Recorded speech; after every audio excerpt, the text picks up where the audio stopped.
Live in 5 seconds. 4, 3, 2, 1. Blog Talk Radio.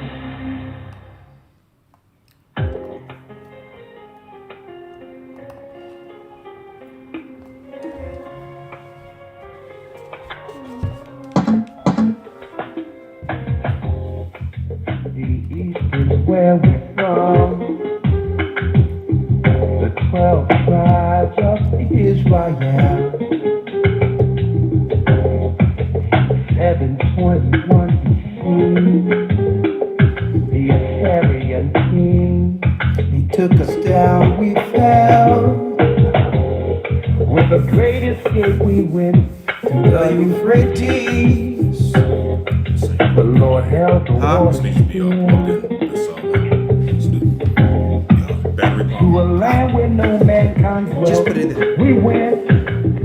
See the power for it? 12 tribes of Israel. Now make sure it's not tangled under that stuff. Pull it from the back. Yeah. The Lord is calling back Israel. North American Indians, the highest gathering in Israel. The Arabs and Africans told us at gunpoint. Together our wives and children sold us. In the belly of these great ships we traveled and seen. By the rivers of Babylon we found our brothers here. A highest gathering in Colombia. Moving from Australia. It's a cup of Mexican. A highest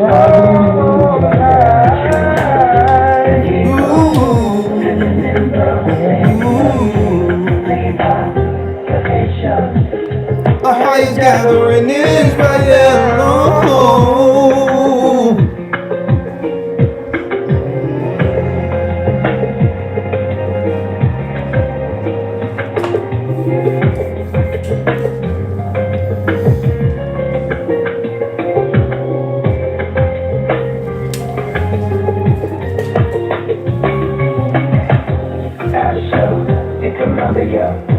Reuben from Australia, Issachar, the Mexicans, that's who we be, we be. Hit that like button as you come in. Come on, hit the like button. Y'all know the routine.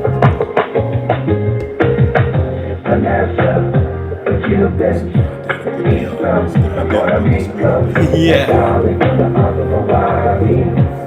The Lord is calling back Israel.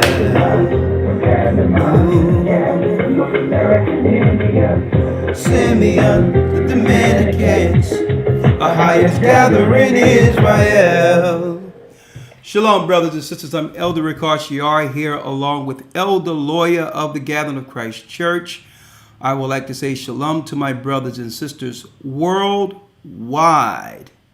I'm glad you're able to join us this evening through our weekly broadcast. Of course, we have a timely discussion to do this evening in the wake of all that's happening in the earth. I thank the Most High, Ahaya Bashim Yeshai, will walk for breath. I thank him for the Spirit, the Holy Spirit, to guide us through, to give us understanding through these turbulent, troubled times. And I also thank the Most High for all of you. And I really thank the Most High, above all, well beyond anything I thought could have happened, for the Gathering of Christ Church, the brothers and sisters who are laboring throughout the earth, bringing the serious understanding and doctrine of Christ, baptizing in the name of the Father, Son, and the Holy Spirit, bringing Israel back to the Most High. So guess what? Like I said before, I cannot thank the members of the church, the men, women, and children, and those who are making the Most High proud during this awakening. All praises be to the Most High and the families who are enduring. I mean, there's a lot going on right now. There's a lot going on. We hear what's going on with the coronavirus right now and the hysteria. And I don't understand how a pandemic can actually be an epidemic, can actually be claimed to be an epidemic if only 20 people or 30 people are quote unquote quarantined. And how many people of our nation in this earth just die over frivolous things daily? Okay, and now they're making this big hysteria. For those who missed the academy, man, I'll tell you right now, Shapat brought some serious intel on this so-called coronavirus, as well as reports from brothers that we have there in China who's there. And I'll tell you right now, and it's more so about the vaccine than it will be about the hysteria. The scariest thing about this so-called, not the virus, but the international plans with the vaccine is it's almost the same treatment. They put in what they would call an HIV genetic marker in the vaccine, which will make it where if you have a compromised immunity through vaccines or whatever the case, usually that's an HIV marker. Now, if they can then test people after taking this vaccine, and with that marker, even though nothing is wrong with you, but you have a marker, a genetic marker, a defect, they will call you HIV positive, and by doing so, force you into the medication. Now, the medication leads to these symptoms that would make one believe that a person has AIDS. Drying up, can't fight any diseases, dying right before your loved ones. And they believe in this disease, and it's really the antidote, or what you would call the medicine for the particular virus. I'm gonna tell you, they're pushing everyone into this HIV thing. Now that our people have begun to awaken concerning that whole fake campaign to get us on the medication, they're looking to now roll it out to the world under some what they call it, coronavirus. Yeah, I could see them in a room by themselves laughing and celebrating how many how many people will die of this, toasting with Coronas, with a lime on the top of it. But I digress. Stay prayed up, sin not, and don't believe the hype. Okay, you heard what Chuck D said. That's right. And Public Enemy said, don't believe the hype, folks. We heard this same hysteria and hype with the swine flu. We hear all this every flu season when it comes around. Oh my God. Then they put an expert out saying, don't be alarmed, da da da da da. And at the end of the day, they're pushing another drug on the population. So be careful. We're not saying that the disease doesn't exist, because of course they're cooking up all types of evil in these so-called chop shops that they call chemical testing plants, or they got their own little areas that they cook up all this mess in. Okay, don't believe the hype. Okay, now I'm gonna digress off of that because I really have a timely discussion today. All right, and the title of this discussion will be from unrighteousness to righteousness. The behaviors within our communities which are often overlooked, and why. Okay, now, of course, this all comes down to what's going on with our men and women, continuing that discussion. All right, continuing in the same vein of that discussion, okay? From unrighteousness to righteousness. The behaviors we often overlook within our communities, and why. It's easy to identify what exists. We can easily go into seeing the results of what exists and where it leads us. But then, have we ever sat down together or conversated and came to the conclusions to why the behaviors are often overlooked that are hurting our people, which are the curses? Well, I want to discuss that this evening. And I want to title this, to leave it with a positive spin, from unrighteousness to righteousness. No sense in pointing out anything that's going on within our nation, within this world, without offering solutions, without putting forth an earnest effort to change the world. Now, this can go in either direction y'all would like. I'm going to open it up. 515-605-9327. Let me put that out there. 515-605-9327. Okay. Now, one other thing I wanted to bring out real quick before we jump into this. Right? One other thing I wanted to bring out was the fact that a lot of you don't realize this, but the Passover will soon be upon us. Okay? I need you all in your own time to go to gatheringofchrist.org. First of all, you need to go there because all of our information is on there. We have the Blog Talk Radio where you can link to that. Our YouTube, Sabbath Radio broadcast, the Hebrew and Bible Academy. A matter of fact, the new calendar, the 2020 calendar is out for the righteous Sabbath calendar year. And you can get that on the website. I wanted to put that out there. Make sure you hit likes as you come on here because I want to make sure you hit the likes. Okay, so everything is there. But if you go to Holy Day Overview, you tap on to Holy Day Overview, right? And it'll show you the full list. It'll break down the holy days for you, all of that. Mm-hmm. It'll give you the holy days overview to give you the insight to why the Most High teaches us as a nation to follow the high holy days according to his word. It also breaks down, that's right, it breaks down all of the holy days, all of them, in order, Passover, on and on and on and on. It's broken down. All right, let me cut this on. Okay, that's great. Now, this Passover will be in March, and for the brothers and sisters in the church,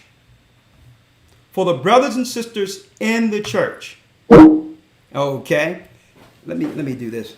For the brothers and sisters in the church, because people are calling and I got to shut this down. Hold on.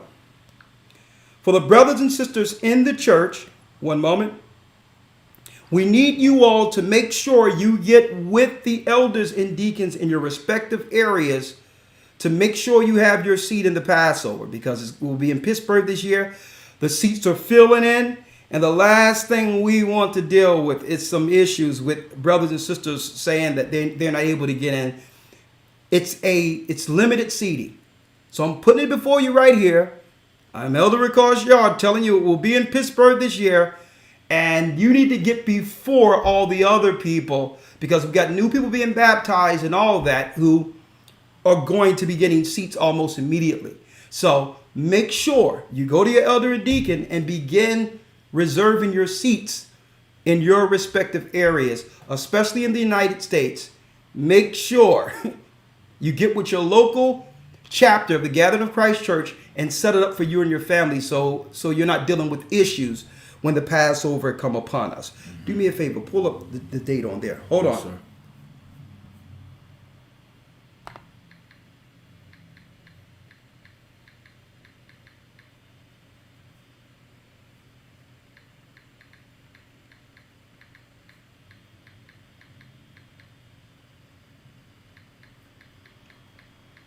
You have it? Yes, sir. Okay. Right here. The Passover will be March the 20th. March the 20th is the Passover. Get in your reservations and everything now, as soon as possible. Now, if you're on the West Coast, of course, that's the California who's going to have theirs on the West Coast. But still, get your reservations on the West Coast. And if you are planning to attend the Passover, March the 20th, hey, it's going to be off the, man. Let me tell you, Sister Shirley came over for the last couple of weeks to the headquarters. One moment. Oh, that's Sister Shirley there. Oh, there she goes. Oh, Lord, have mercy. Lord. I want you to keep that under wraps. Okay. She's. Okay.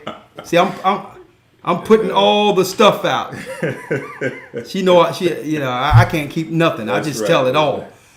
But Sister Shirley is coming, and There's some things we have that we're going to be doing at this Passover that's going to blow you away. Okay. But I'm going to be teaching, breaking down Christ's last 7 days at the Passover. But the events during the Passover, she just called me to try, to put a gag on me so that I can't let the cat out of the bag in what we're doing in preparation for the Passover. So, okay, Sister Shirley, I'm sorry. I'm going to put a gag on it. I'm not going to tell everyone. You want to make it to that Passover in Pittsburgh. So she says, Elder, put a gag on it. You don't want to tell people. We want to surprise them with what we have in store. So I'm going to let it be. I mean, I can't. You can tell who is telling everything coming up. But anyway, I digress. March the 20th, we'll be there. We'll be at the Passover, and we're going to try to unite this worldwide on certain screens. We're going to have it where I'm going to have a private screen in my room in which all the elders who are in the church can now link into the elders that are in the UK during the Passover and talk and, encourage them there where they can see us. We can see them. Also internationally, if you're in the East, we're going to have you on screen where you can see us in our room and we can see you, interact with you. If you're in California, no matter where you'll be, we're going to try to link this body as one for this Passover, understanding that the time will soon draw near in which all of us, if it be the Lord's will make it together to that wilderness. The next thing I wanted to talk about, oh yes, last but not least, Elder Lawyer.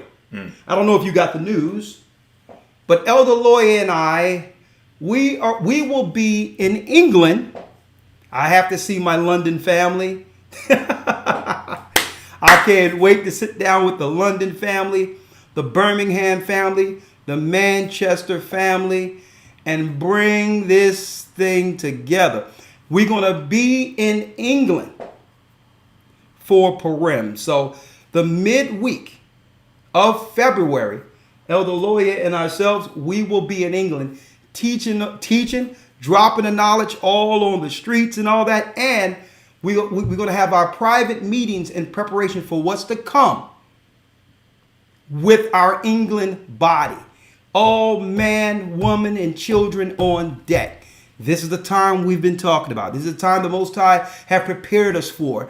And I've talked to, and I'm in constant conversation with the elders and the brothers who are warring here in America. But it's time to sit down privately and discuss where this thing goes forward and how we finish this thing together. And I can't wait. Purim. Yes, Elder Lloyd. Did you hear about that already? It's my first time hearing it, and based on you making the announcement now, for those who are, because I told the brothers and sisters in Tennessee I would be there for Purim, but you heard it first. You heard it along with myself. We're going to be in England. So for those who are in Tennessee, I'll speak with you all and see how we can still have things rocking and rolling in Tennessee for Purim, and I'll set up a date where I can travel there at a later time. But as you heard, we're going to be in England. Oh yeah, but don't worry about it. Don't worry about it, Tennessee, because since I'm dragging him with me, what I'm going to do is I'm going to plan for a holy day, probably first fruits or something, where when it's time to come to Tennessee, you won't have Lawyer alone. Guess what? I'm coming to Tennessee with you. Absolutely. How about that? Absolutely. Let's pound on that. Absolutely. So you get 2 for the price of 1. What you want, huh? That's right. Boom! All praises. 854 people in.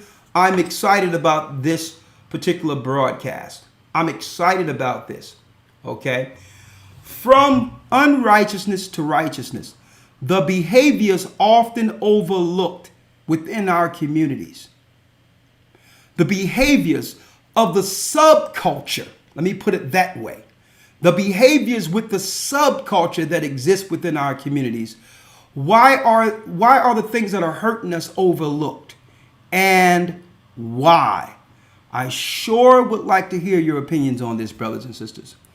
515-605-9327. Now, before we go into this, because I think it's a perfect segue, because I really want to focus on the men this broadcast.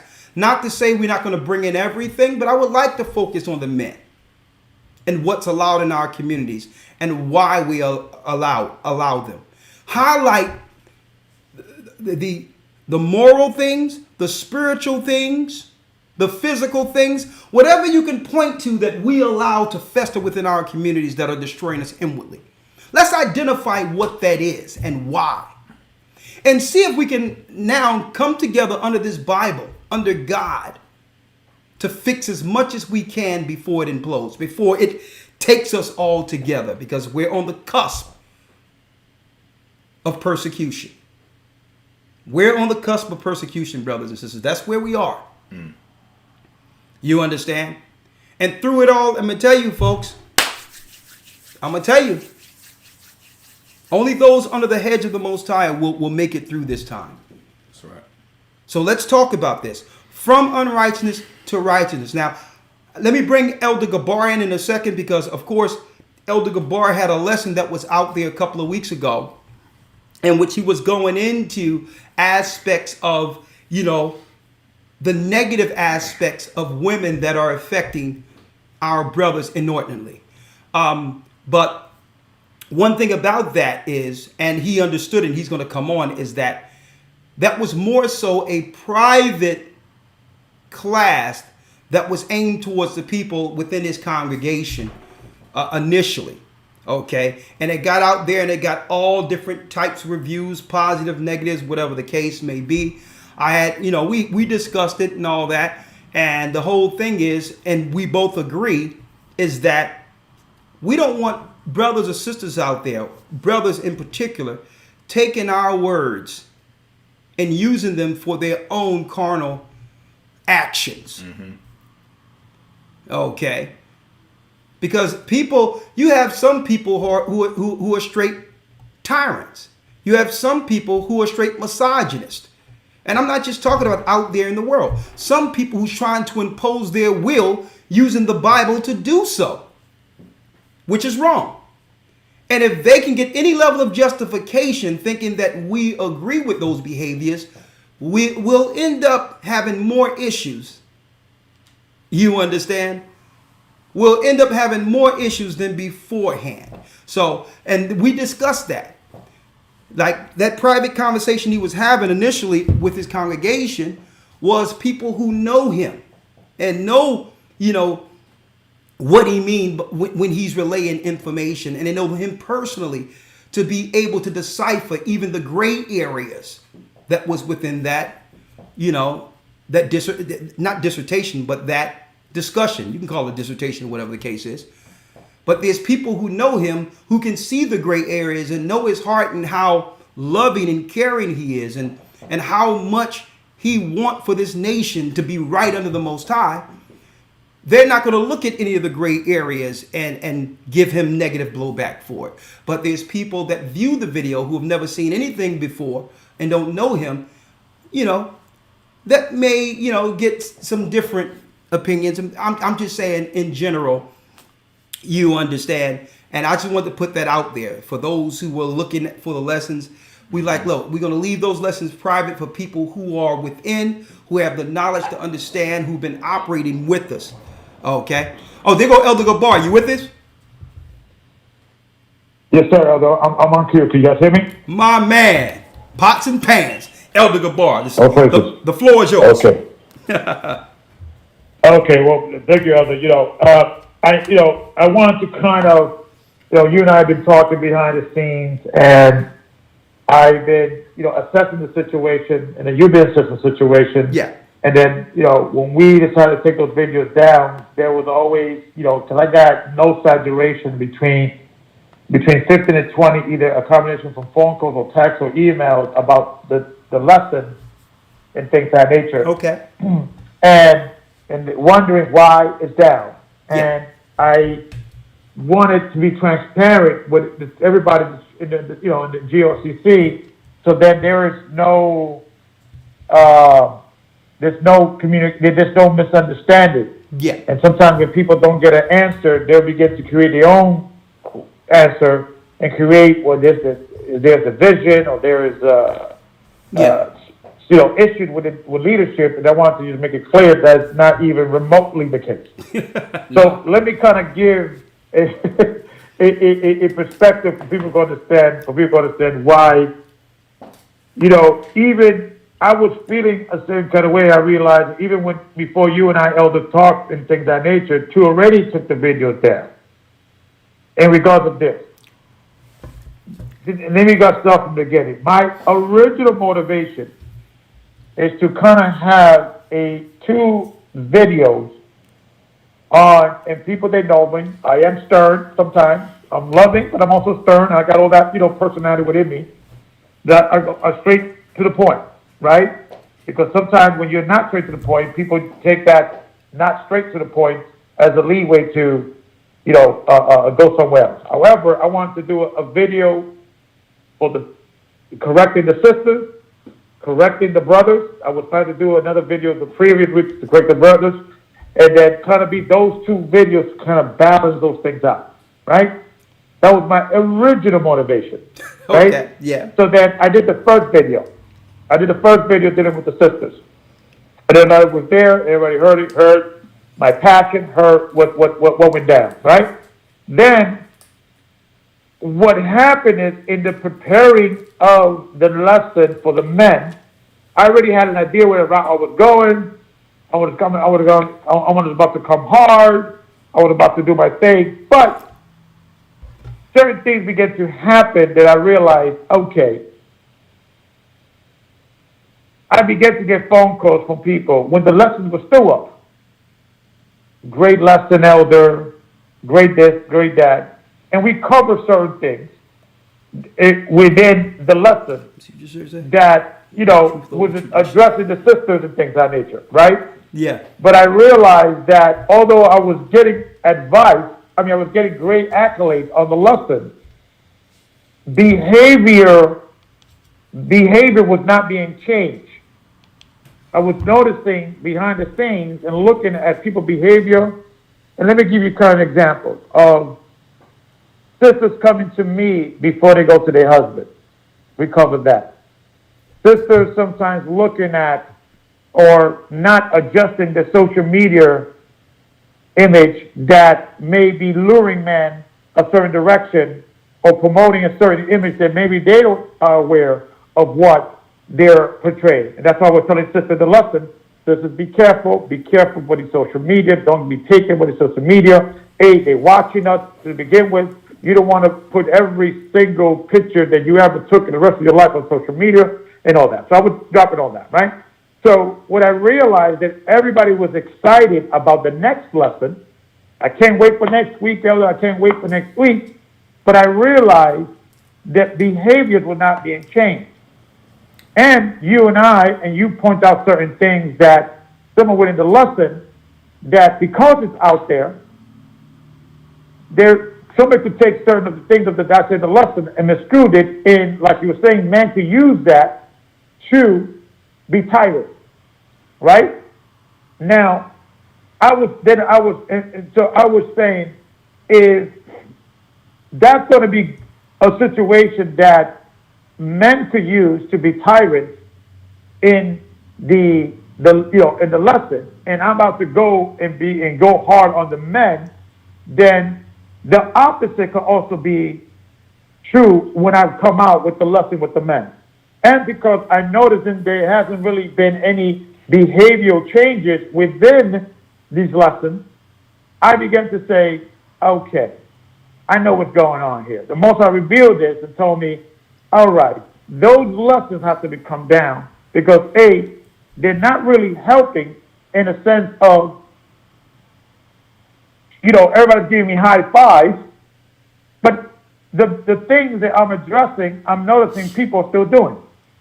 So I said, you know what, let me take this thing down. So I don't have to worry about what people that don't know me or people that, don't really know the church and with our background could utilize these things against us. And let me have a conversation with the people of the church without the social media aspect, because I believe that sometimes there's certain things that elders must discuss among ourselves. There's certain things that the GOCC church must discuss among themselves that is not in the airways. And of course, there's lessons that are deemed for the airways and things of that nature. this was also even a learning process for me in many ways. So, that's the reason why I took the video down, and you concurred, and we all been talking about this for almost like 2 weeks now about the subject matter. Then now, so you know what, should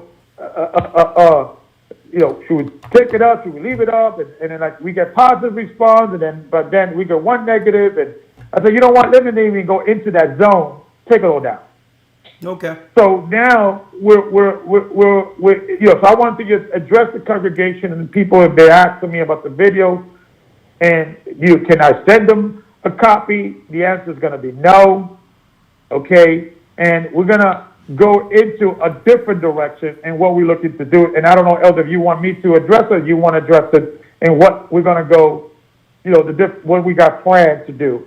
And things that for the congregation. I don't know if you want to. Yeah, I just want you to have your say, because people will know initially that it had nothing to do with anything of disagreements or variances of elders, and I wanted you to explain it yourself. But in a nutshell, as far as building our nation and bringing information, you understand, that will help our nation, we're going to start having regular classes for family, men classes, women classes, where we can talk to each other and grow each other according to the word of the Most High. Thus saith the Most High. And so what Elder Gabar and us discuss what we talked about before this broadcast is him, when he come down here, us going over the 7 classes that we're going to implement throughout all of our churches. And you have to be a part of the classes in the church to actually be a part of those. The information that we can put out publicly, for those who don't know us, will get that type of version of it. But when it's come to family, sometimes we have to turn it up within the church when it's affecting brothers and sisters real time within the body. And we don't want outside people,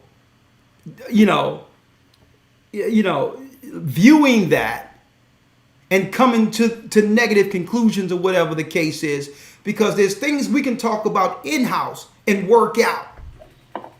You understand? That shouldn't be for the mass consumptions. It shouldn't be for it shouldn't become an outward spectacle, because that's in-house cleaning. You understand? So there's, that's the whole deal. So we're going to have these lessons that you can come into these classes if you're a part of the church and get the higher level, the meat level of the spirit that's behind dividing us, our families. What's that spirit that keeps man going against woman and woman against man? How do we quantify that and understand that spirit and neutralize it according to the word and identify it? Okay, because it's not just a man or woman problem. It's an us problem. It's a we problem.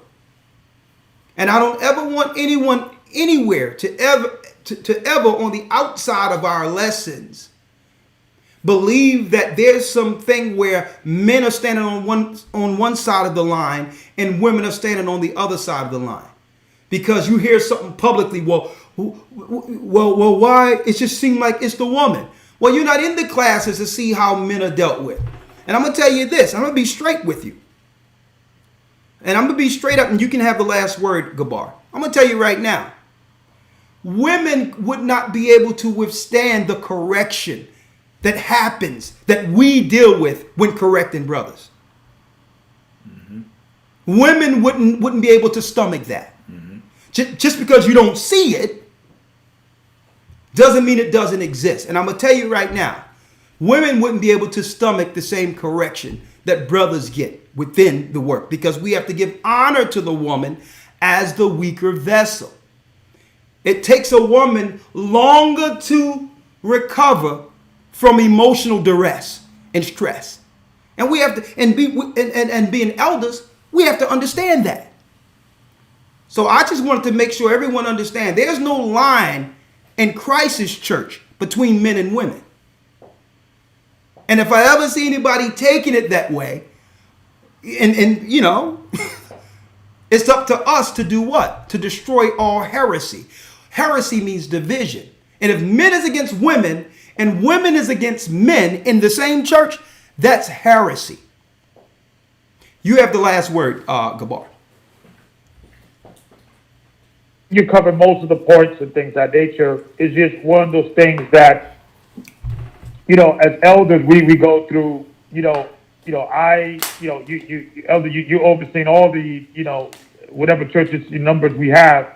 I'm overseeing the Northeast regions. I don't know how many churches we have and things of that nature, but we deal with these day-to-day issues and things of that nature that we realize that now we have to start having more a intimate workshop and teachings and things of that nature. Yeah. And you're right that when we air that, it causes more damage that we attempt to do that. That you're right that when we are coming down on the brothers, that should not be public.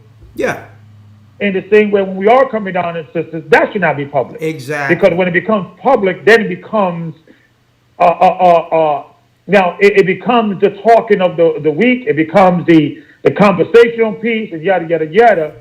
But what I began to feel some kind of way about the situation is like, I'm not here. I'm not somebody's clown. I'm not here to amuse people. I'm not here to be the talk of the week. But yet people are still acting the same way, and that class can be causing more damage than good because it's in the airwaves. Yeah. So I'm a type of guy that I only got to learn once from my mistake, and I see it like, you know what? Nah, I see where it's going. The airwaves is a place for the airwaves. It's a place for social media.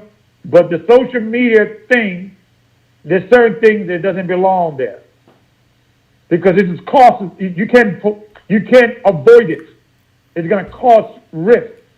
So we're going to set up these workshops in the church, and I'm going to sit down with you elders, and we're going to chop this thing out, and things. It's going to be 7 classes, workshop, and how to make men men. Yeah. And we're going to deal with the sisters, how to make women women. And Sister Shirley's going to be still helping me out with that and things of that nature. And all I'm asking is for the people that are not in New York, be patient, because this is going to be something we're going to be working, and then we're going to be training the elders and deacons of each church, and then they're going to be rolling it out. It's going to be rolled out for everyone, so they don't got to worry about it. It's going to be good. All right, Elder Gabar, exactly. You can stay on hold because you can stay on hold. I thank you for coming on and clearing the air on that. Right now, we're about to go into the broadcast, and anytime you want to come in, just chime in. You have your hand on the button, right? Amen. I'll be listening. All right, I'm gonna put your hand on the button. Anytime you want to come in, just jump in. You have full board. You have full authority to come in at any time. All right. All right. Bless you, Elder. Bless you. That's Elder Gabar jumping right in, Elder Lawyer, from unrighteousness to righteousness. The behaviors within our subculture, which are often overlooked, and we need to ask the question, why? Mental, spiritual, physical, whichever point you would want to bring that you can point to, in which we can quantify it and do some ghost busting this evening. From unrighteousness to righteousness. Now, one thing I wanted to bring out, and I'm saying this is because there's one particular behavior that I isolated within our communities, Elder Lawyer, and you can speak on it if you may, that I've isolated, that has always been that have always had a negative effect within our communities and usually covered up, is molestation. I'm going to start there. Now, why am I starting there? There was this European explorer, right? Come on. And I need you to get that out of the Bible when it says, "Want to take a maiden?" There's a European explorer. It's in this book. You notice I'm all in this book. The Negro in the New World by Sir Harry H. Johnston. It's in the Smithsonian Institute, in which they took a public case study on all the slaves that were taken through the transatlantic slave trade to document the societal anomalies which develop from one landmass or one plantation or one country to the next, documenting the curse of the children of Israel being taken into cargo slave ships according to the Bible. Well, they were documenting our slavery straight from Africa to the shores of the lands of our captivity. In one of his observations, he went into one area where the slaves were sort of semi-free to do their own deal, to operate separate from the white man. And this is one of the anomalies they found out. That in some cases where we were operating amongst ourselves, there was inordinate reports of grown men or teenagers violating or going after young black girls. Now, this was a white man documenting this, where the leaders of our community had to form some type of an alliance and all that to try to combat that area that was harming us. And it was a perpetual thing where you can expect, if they came in an area where our people were, that some children were getting taken advantage of by grown men. Okay? And that was documented off the shores. Not to say, because usually when we look at slavery, Elder Lawyer, we point to the white man separating us, the white man raping us, and they did all these things. I'm not downplaying that. I'm not downplaying the effects on that. But what I won't accept is us saying that we learned that from the white man. And I'm going to say that because in the Bible, it speaks of that same activity going on. When we were a nation in Israel and laws were put in place to try to help us through that nature. And I'm going to frame that word nature for a purpose. And it seemed as if molestation and sexual abuse and all that runs rampant in our communities, but yet it's continually covered up. We know this exists outside of the white man, but yet has, I don't know what it is, this fearful spirit to speak up for our children. What is this? This rampant perpetual curse that allow predators, grown folk, and I'm not just talking about men doing this, women doing this, preying on our youth. And it's been a perpetual generational cover-up since our inception.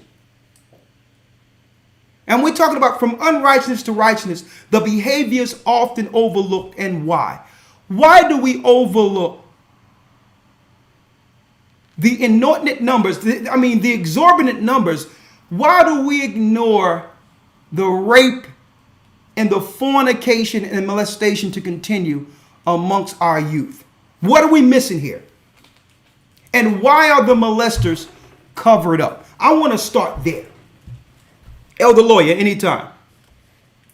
Yes, sir. Yes, sir. 515-605-9327.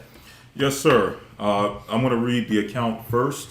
Of course, I'm going to follow the direction you're going. But yeah, as you mentioned, a lot of times we make mention of what the white man did and the destructive activities that he perpetrated against us, like the rape, the robbery, and murder. And usually we begin to attribute our use of those things or us practicing those things to learning it from him, when these things, as you mentioned, in the Bible, there's several accounts of our people delving into these things without the influence of the white man. And in some cases, us delving into some of these things led to the Most High sending nations against us like the white man as a punishment because we decided to delve into those things. Exactly. So just pull out what you have, just a few scriptures, so that because we have to be able to discern a nature that was in us that led to this curse, and not point to everything negative we exhibit as a people and point that to the white man. We'll never have a cure or fix if everything negative amongst us that happens amongst us that we allow is blamed on the white man. So let's go back and show you these same behaviors were in us before captivity, before the white man. Chapter and verse. Yes, sir. This is Deuteronomy chapter 22. I also have another one after this. Yes. Deuteronomy chapter 22, verse number, let's go to verse number 22. If a man be found lying with a woman married to an husband, then they shall both of them die, both the man that lay with the woman and the woman. So here's an example of straight adultery. Now, in the Old Testament, what's natural today, we had zero tolerance for. If a man and woman was found together outside of their marriage, if a man dealt with a woman or a husband's wife was found in another man's bed, they were both put to death. Now, this happens all the time. I mean, even till this day, how many Instagram messages and all that wives get from the men outside of their relationship on a daily basis? But that's just the husband and wife. Let's keep on going. Verse number 23. If a damsel that is a virgin be betrothed unto an husband, and a man find her in the city and lie with her. So this woman was promised to someone else or like someone else, but another guy know it, and he imposed his will on her. Rape. And I'm going to tell you, a lot of women, believe it or not, a lot of women are quiet concerning the things that have happened to them growing up. They're looking to protect their shame or cover that shame that happened to them growing up. And it's inordinate. It happens to a lot of our sisters who have never even uttered what actually happened to them growing up as children. They've silenced themselves, but yet they still live with that pain that shows itself negatively throughout all of the relationships or the relationships or courtships they're a part of as they grow. It's that little girl that was touched or wasn't protected. That little girl. Why do we allow that little girl to go through these things? What environment would allow this to happen to the little girls and have her silenced to a degree in which she'll hold this pain, this wickedness that was done against her by a full-grown person? And look at the effects it's having on the generations, the future generations, based on all that hurt that's bottled in, an unprotected young girl. But this is a damsel, come on. Verse 24. Then ye shall bring them both out unto the gate of that city, and ye shall stone them with stones that they die. The damsel, because she cried not, being in the city. So because she was supposed to say something. Now people would ask, well, hold up. Under the Old Testament law, why was she stoned? He took her. The Lord was like, no. You knew what this guy, this moment didn't just happen. Something led up to this moment. You should have been said something about this man, coaxing you into these areas or trying to rap to you and try to dishonor your family behind your back. It was zero tolerance in Israel, folks. It's like, listen, you were supposed to say it, you were supposed to have told on this wicked man, these predators in our neighborhoods. Go on. And the man, because he hath humbled his neighbor's wife. Because he has humbled his neighbor's wife. So thou shalt put away evil among you.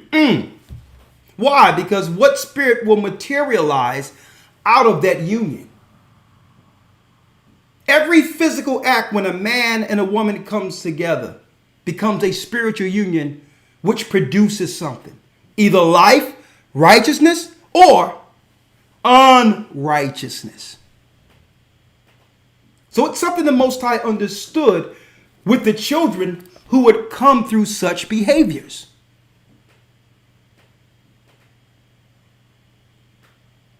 Children coming in through dishonorable unions. That's a product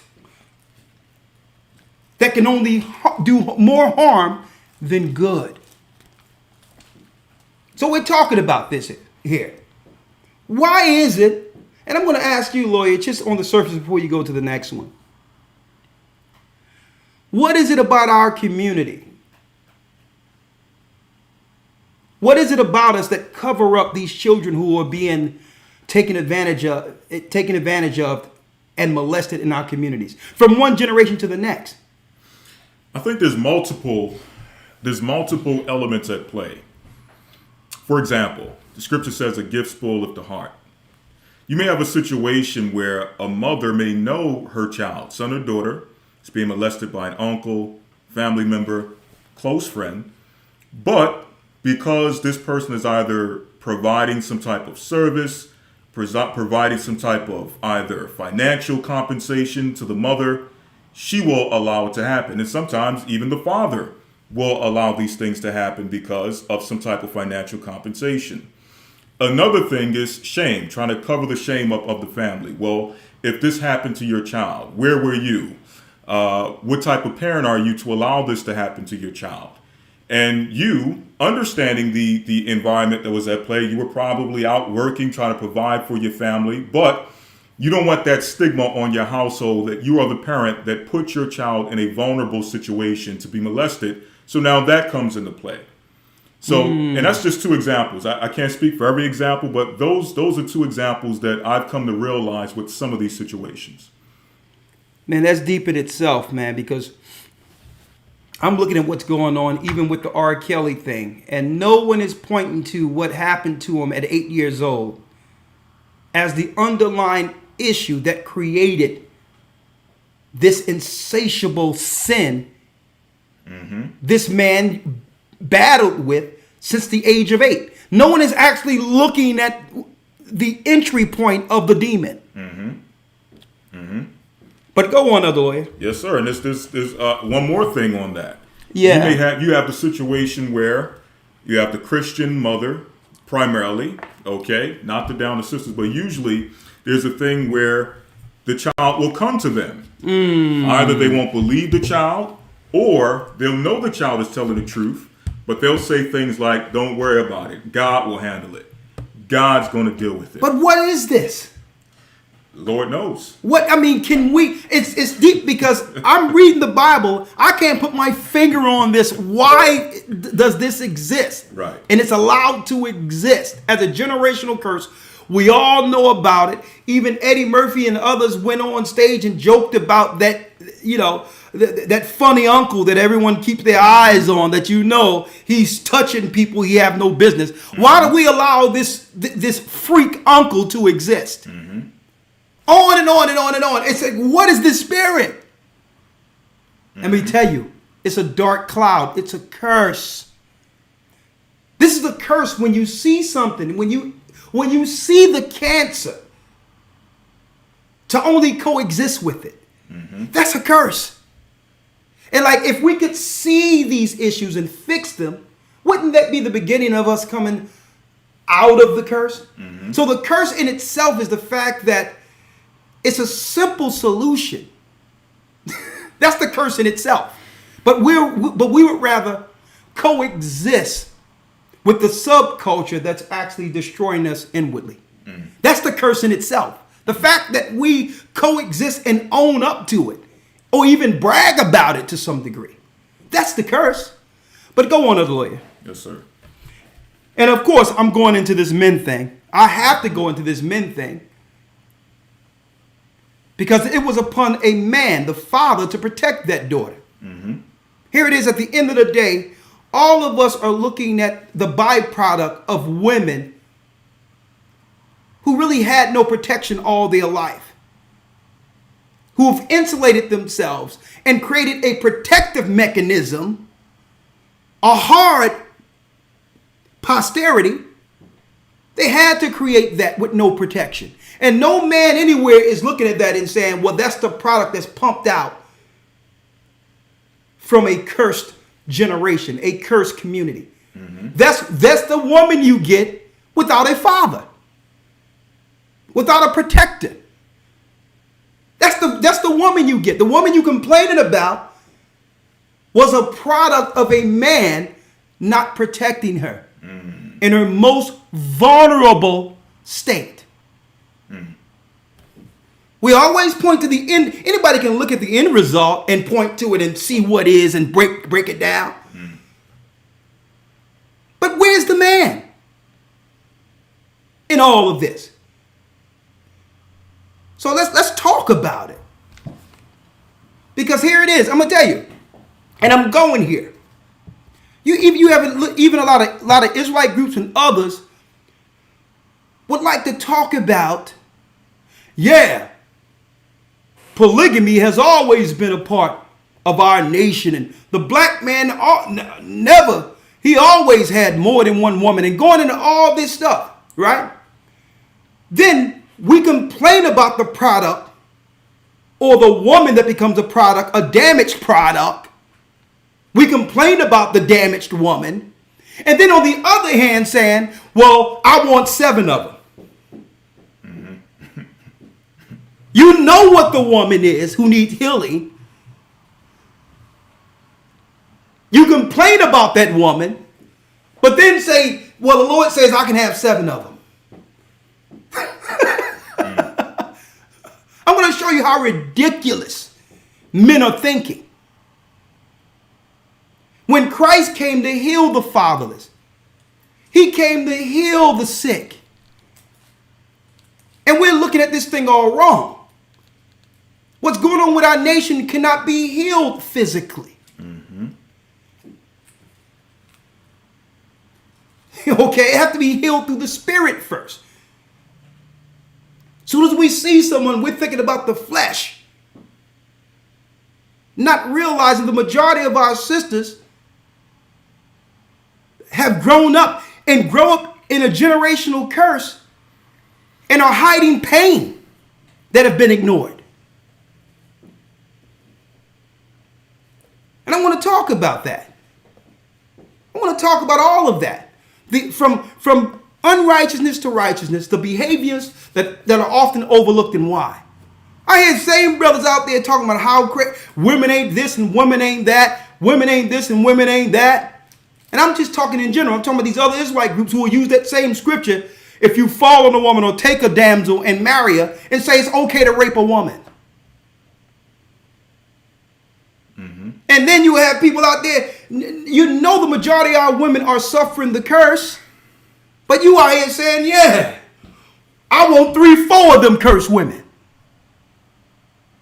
Where's the lessons breaking down how to fix our nation?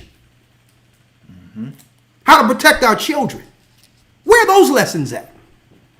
And I'm speaking in general. And I'm talking about the world that looks straight to everything carnally first. But go on, other way. I'm sorry, I'm digressing. Yes, no problem. I'm going to get back to the scripture we were reading in Deuteronomy, but I think some of this goes back to the lesson we just did this past Sabbath. Yeah. The fact that we have the law, we have the commandments, but at the same time, we have this evil heart that we're battling against. So we receive the commandments, and instead of using the commandments to heal ourselves, we take on those commandments with this evil, wicked, perverse heart and look at the law and try to use it as a means of fulfilling that lust that we have in our heart. To satisfy our own lust. Exactly. So we can go into the law when it benefits fulfilling our own insatiable lust. To use the law to justify it. But we can't go into the law to heal our nation. To heal our people. So we're looking at things backward. Always flesh first. The whole thing is to see brothers acting out, Elder Lawyer, and to see sisters acting out, understanding according to the Most High that it was a curse. It's a curse that's placed upon us. It must, all of these scenarios must be approached spiritually to understand how to get to the root of that and have people see that sin or see that abuse to a degree in which they can now overcome that curse. But we're not using the law for this. We're not using the Bible for this. We're using everything we have to attack people. Attack the man. Attack the woman. Attack the white man. Attack the nations. But yet we allow the device of subculture to destroy us inwardly. With all this knowledge, I'm going to tell you, brothers and sisters, I don't care what anyone say.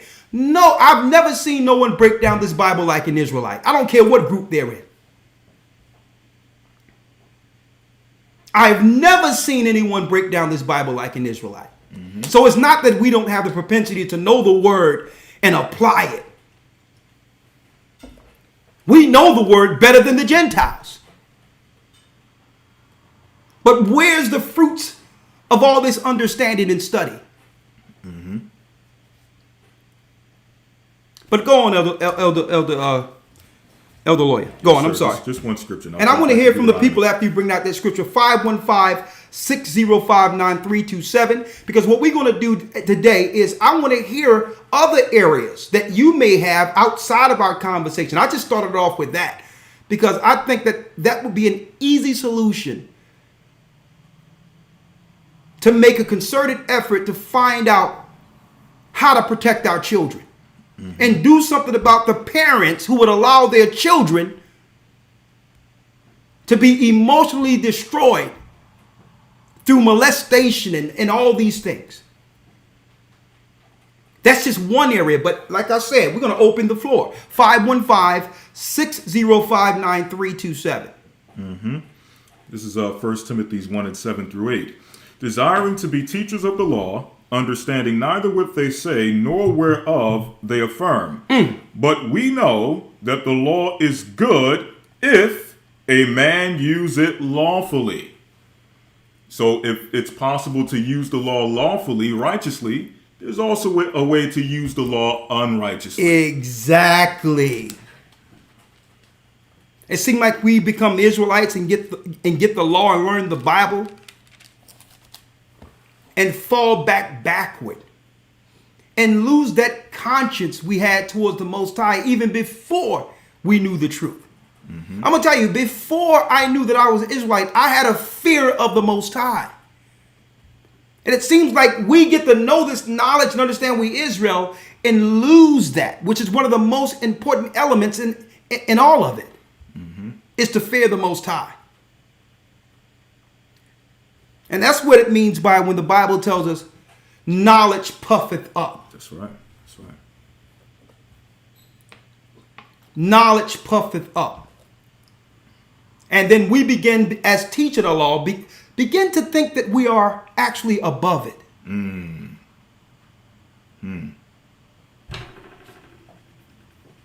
Now,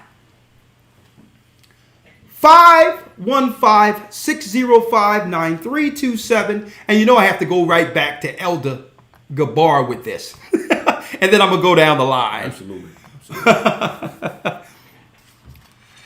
Elder Gabar, you with me? Let me know if you're with me, Elder Gabar. Hello? Let me bring him in. Hold on.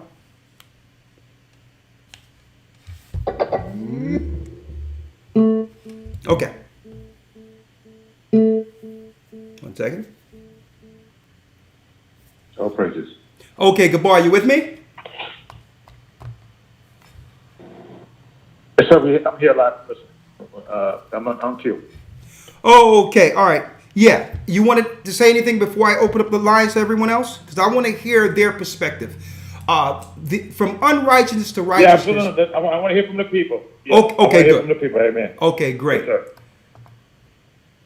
Yeah, because I hear these guys out here saying, well, yeah, we've always had more than one woman, blah, blah, blah, blah, blah. I'm like, well, hold up, brother.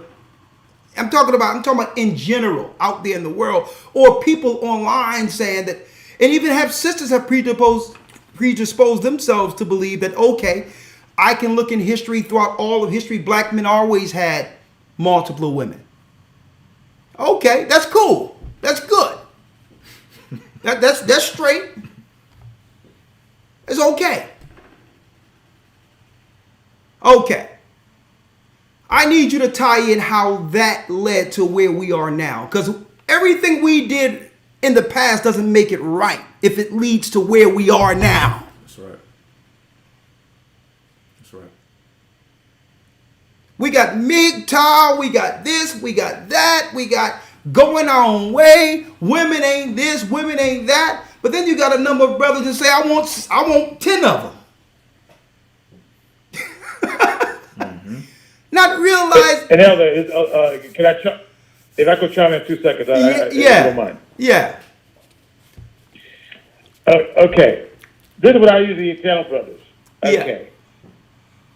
You got, you want to get wives and all that. Okay.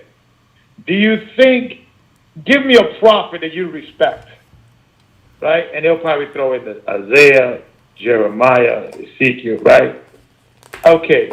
Do you believe any of these prophets, the women that you are considered to be your wives now, whatever it may be, 7 or 8 or whatever, 2, 3, whatever, were Jeremiah, Isaiah, and Ezekiel will even be looking at those women that you are considered to be wives as wife potential? And if the answer is no, that should be your answer. Because it gets caught up with, yeah, we could do it, like Elder Lloyd mentions in things of that nature in the scripture, but also even Paul said, all things are lawful, but all things are not filthy. We're not in the time right now to be talking about, yeah, look at what Solomon did, look at what Christ did, David did, he had this wife and that wife. This is not the time for that. Matter of fact, this is the time for you to focus on you getting yourself corrected, not for a woman, but for your first love, which is the Most High. Exactly. And if you start looking at that, the argument would not be one wife, 2 wives, or whatever. I was like, you know what? Let me just work on myself whether I got 1 wife or no wife. And if it's the Most High's will, if it's his will, that he will give me a wife. Yeah. And I want to stay corrected that our stand in the church is that you only should be dealing with 1 wife, period. That's it. Period. So I want to just make sure if there was a misunderstanding in regards of the lesson I brought out. Because I'm going to say that the standard, and this is dealing with the brothers that are single, should be a standard that you should be the image of the Most High. And if you're dealing with the image of the Most High, you want to be that standard should be, if you're his image, don't you have his standard? Yeah. And what is his standard? Be ye holy because he is holy. I digress. Go ahead. Thank you, bro. And I'm going to tell you this. People talking about they got 3, 4 wives. No, you got 3, 4 accomplices. Now, it tells us this for the men. And I'm going to open up the lines. 515-605-9327. And see if you all can point out behaviors that are not normally overlooked. And explain to us why these ills are allowed within our communities. Let's point them out. And see if we can fix some of these ills with the Bible. Right? From unrighteousness to righteousness, the behaviors of a subculture often overlooked, and why. I looked at the study they did on us during the time of slavery, and one thing that even the white man chronicled amongst us through an outward observation, that if they leave us alone, the grown men will go find young girls, little girls, and deal with it. Okay? They examine that. Now, is that exclusive to us? No. We know about those white pedophiles, the Catholic Church. And that's another thing. Something goes on when we talk about healing our people. We would like to project and talk about, well, other people are doing wicked and evil too. Okay. It's justified. Okay, to continue the molestation, let's cover our eyes through the pedophilia now. Right. It's the white man do it. And yeah, the white man. So it's like, how do we fix that issue if the answer to it is, I'm not the only one doing it? The behavior is often overlooked. And why? Let me tell you. This is what Paul said. Let me read this real quick. Paul says, 1 Corinthians 7:37 and 28 says, let me read the 27th verse. Art thou bound unto a wife? 1 Corinthians 7:27. Seek not to be loosed. Art thou loosed from a wife? That means, are you single and don't have a wife? Seek not a wife. Why? That time you're separated from the flesh or from pursuing someone is your time to get right with the Almighty. He's giving you that space. It's like a fleshly fast so that you can connect your spirit with the heavenly divine spirit. That spirit is for him. It's for the Almighty. Whether you be a man or a woman, if you're loose, you're not supposed to be seeking to find someone else. The Most High is not through with you yet. He's not finished fixing you. So you want to bring other people into your dysfunction. And that's why Paul was saying this. You know you're dealing with issues and you're trying to now bring someone else into your dysfunction, believing that this other person is going to come in and fix or help me with this. No, the Most High need to help you with that first. That's right. And I'm saying that is because on the man and woman side, a woman can be single and she feels that a man is going to cover some of what happened to her growing up that she's probably have, compartmentalized and placed somewhere thinking it's shame. Something that happened to her in youth. But no, that dysfunction will show itself and rear its ugly head in other areas and eventually hurt the relationship because she ain't finished fixing that with the Most High yet. Exactly. And that's why we go from relationship to relationship, because we have men getting women believing that a woman can fix our dysfunction, a curse that God put on us. And we think that we can get a woman thinks she can get a man who's going to actually help her with her dysfunction. When the Most High haven't healed her from that yet. So the Bible says, but this I say, brethren, the time is short, and it remaineth. Now check this out. Before that, I'm at the 28th verse. 1 Corinthians 7:28 reads, and if thou marry, thou hast not sinned. You can sin. I mean, you can marry. There's nothing wrong with that. Nothing wrong with that. It says, but if thou marry, thou hast not sinned. And if a virgin marry, she have not sinned. That's speaking of a young woman. Check this out, though. Nevertheless, such shall have trouble in the flesh, but I spare you. If you make this choice in the union, because it's all good at first, keep in mind, it isn't going to stay that way. Because when you meet somebody, you usually introduce to each other your better self. And that's what you produce when you first see someone, your better self.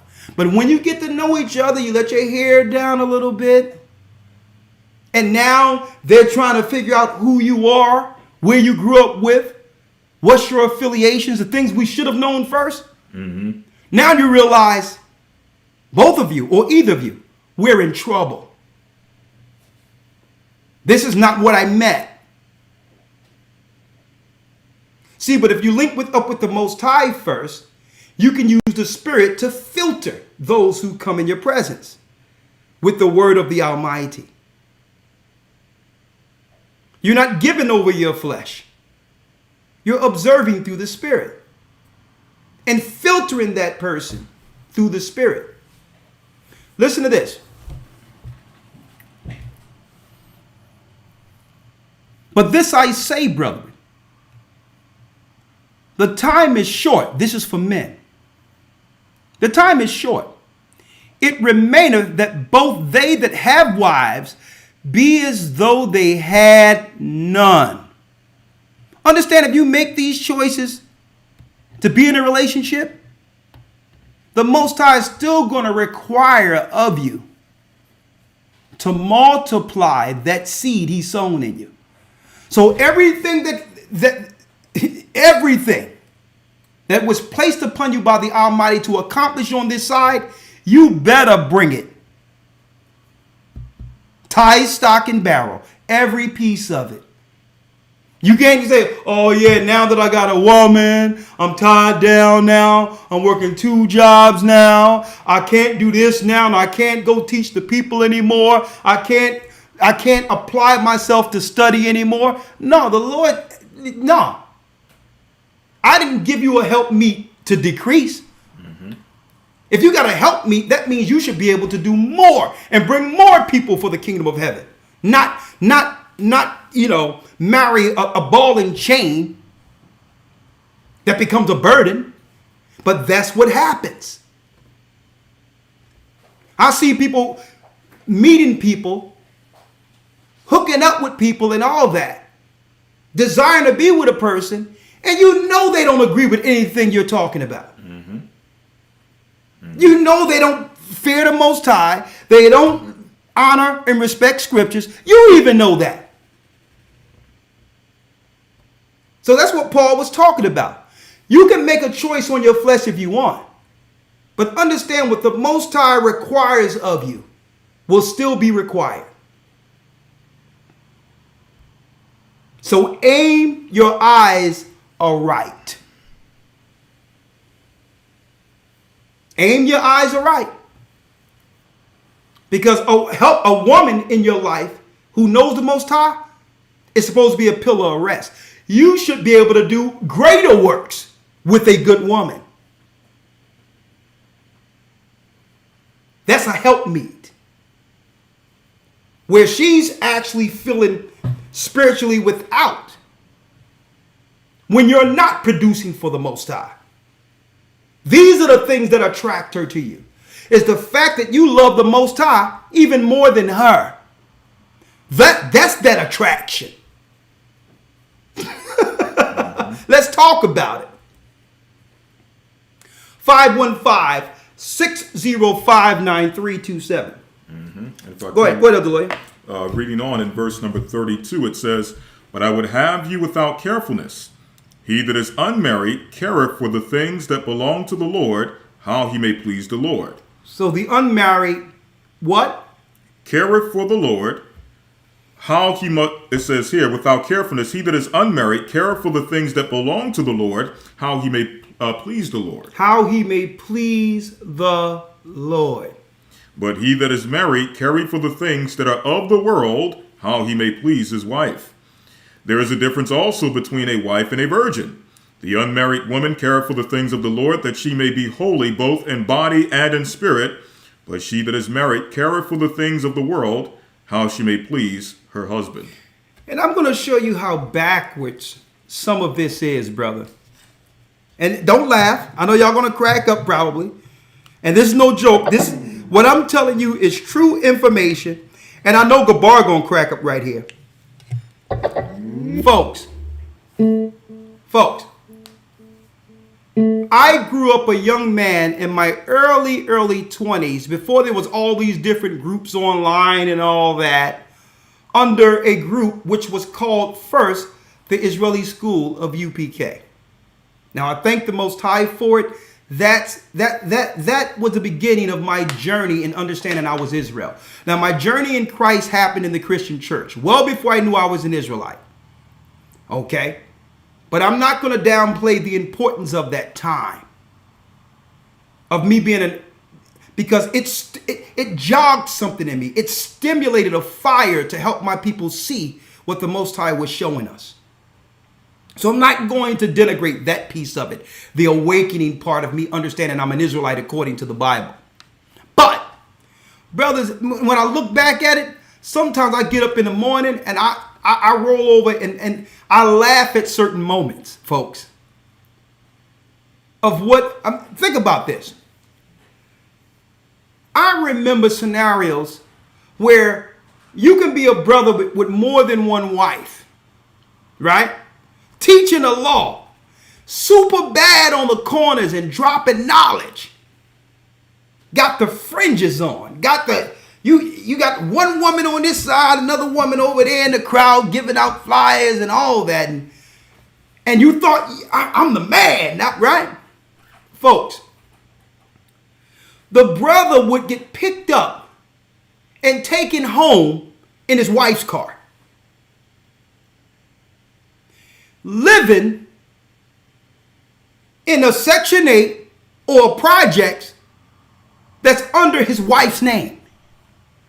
I look back at it and it cracks me up how we believe that we were actually with wives. When the Bible tells us in the Old Testament, if a man got another wife, her shelter, her raiment, and her finances shall not diminish, which means they had to make sure that everything was taken care of equally in both houses, and the women didn't have to do nothing but take care of the house and make sure the children were good. When it comes to the finances, the decisions, all of the authority, the man financially owned that in the Old Testament. I look back at it when I got aged and older, and none of these people who had wives back then are with those women they were with. And it's deep you mentioned this because it brings to mind, I mean, we were living in the Middle East in cultures where they still practice some of these types of lifestyles. Yeah. But however, what it took to get one woman would make brothers, I mean, you would not survive for what it took to get one woman in these countries, let alone 3, 4, 5 women. And let me break that down. In the Middle East, you're not allowed to go to the father and ask for someone's hand unless you first have a certain amount of money you're going to give the family. Mm-hmm.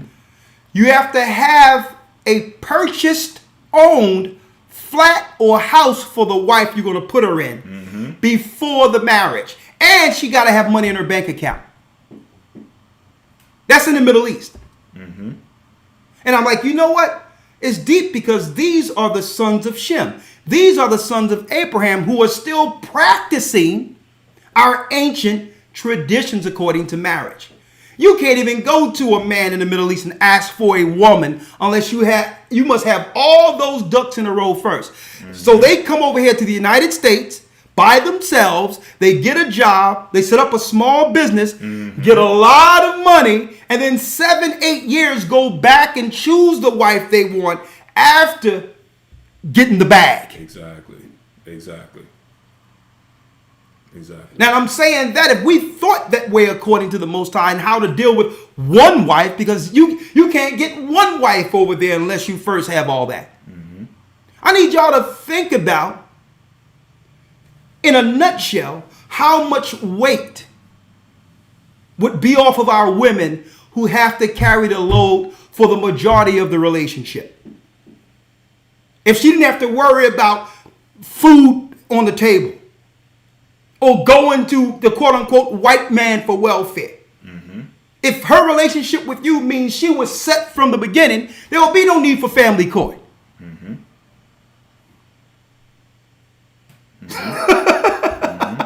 I'm glad you brought that example, Elder Lawyer.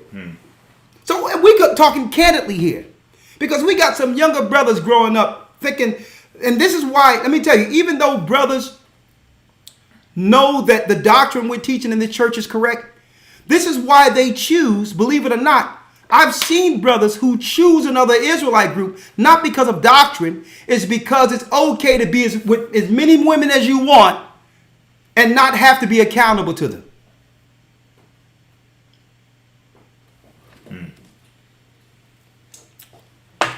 515-605-9327. From unrighteousness to righteousness. Many people are asking what's going on with these shirts. You have to go to iamapparel.org and you can get the shirts. You see my shirt straight out of Israel. That's right. That's right. That's right. And Elder Lawyer, truth over tradition. And it's timely, Elder Lawyer, that you have that shirt. It's like a Run DMC type of style. Right. Truth over tradition. It's deep you have that. It's poignant that you have that in the midst of this discussion. Because they claim tradition is okay to be with as many women as you want. But truth is over tradition. Can you handle everything you want? That's the question. You can desire anything. But can you handle it? Truth over tradition. Great shirt. You can actually order these online at iamapparel.org. We have a stack of them waiting for you. This one is an actual hoodie or whatever the case is. Straight out of Israel. Truth over tradition. That's the design the brother did for Elder Lawyer tonight.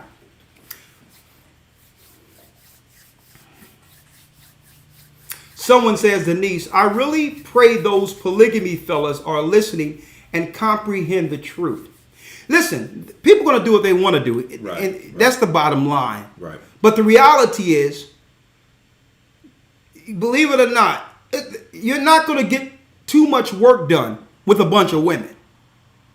So either you're going to serve your flesh and serve those women or serve the Almighty. Because I'm going to tell you, in this world enough, man, one woman is more than enough. Okay? Anyway. From unrighteousness to righteousness, the behaviors that are often overlooked and why. Let's go down the list. 216 area code, 812 area code, then 216. Let's see if we can identify the spirits that have always knocked us as a community backward.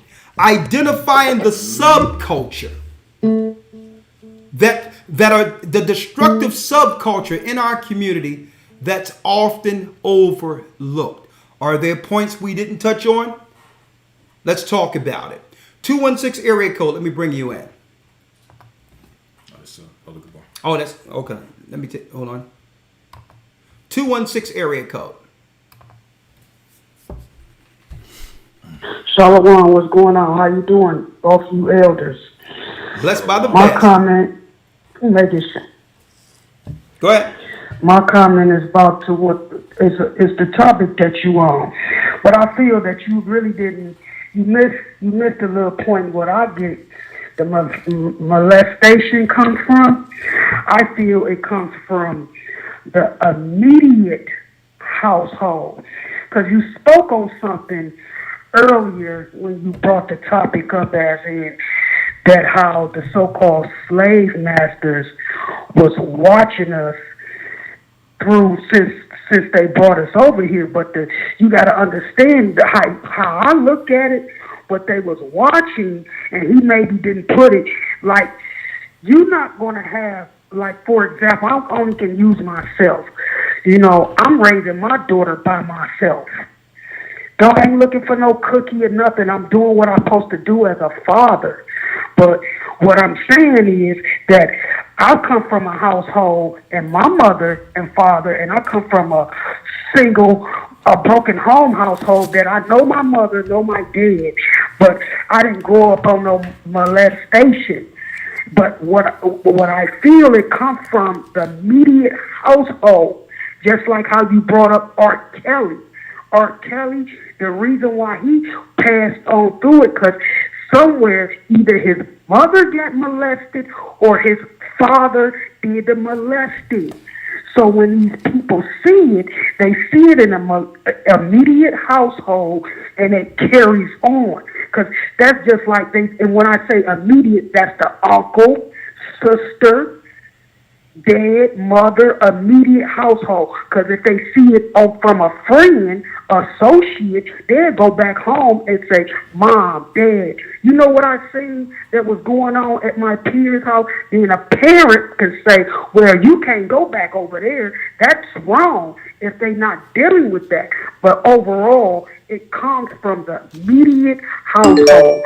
So the immediate parent, they condoning the situation because it was already passed on.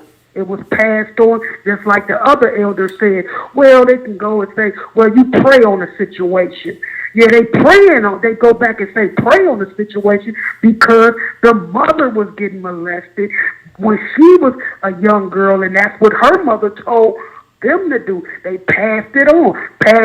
So that's why I keep going on and on. And then the other topic, what you were saying, I feel it reflecting us so bad because we back then when it was David had multiple wives and all like that, they was closer to the heavens, and I feel the Heavenly Father seen that them things what they was doing was wrong, and they had to basically how I can use this, they had to basically rewrite it. They couldn't do that brother, no more. Okay, let's wrap it up because they knew that situation was wrong. But as we go along and we in this generation of people, look how we so far from God. Okay, and brother. We don't know who the Most High is. This is why sin is not affecting us so quickly as it was affecting them back then. Brother. With God, okay. And that's why the sin affected them quickly more than anything. And the reason why I'm saying it like that. Okay, brother, I had to shut you down because we're trying to have an interaction here. You can't go into a full board 2-hour dissertation on what you believe based on the whole broadcast. All right? So I'm trying to have a back and forth with you. I'm going to bring you back in to have a back and forth. Okay, you with me? Yes. Okay. Great points. Answer these questions directly, having in mind that we have other people behind you, okay? Hello? Yeah, I'm listening. Okay. You say, and that's a blessing you raising your daughter. Where's your daughter's mother? She's in California. Well, what is she doing in California with your daughter with you? She's in look, I don't want to get into all that right there because she's getting herself together as a mother, what she should be doing, just like, you know what I noticed in the world. No, brother, I don't want to tell me what you noticed. I want you, yeah. Where that thing at? Brother, I want you to focus on what I'm asking you because we're trying to heal the ills of our nation. You see how you said, I don't really want to talk about that.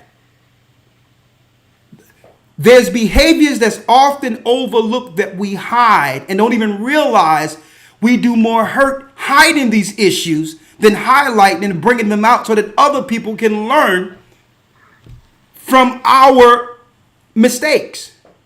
We have this thing about us that we hide what's wrong for whatever reason, and it cannot be identified than anything other than a curse.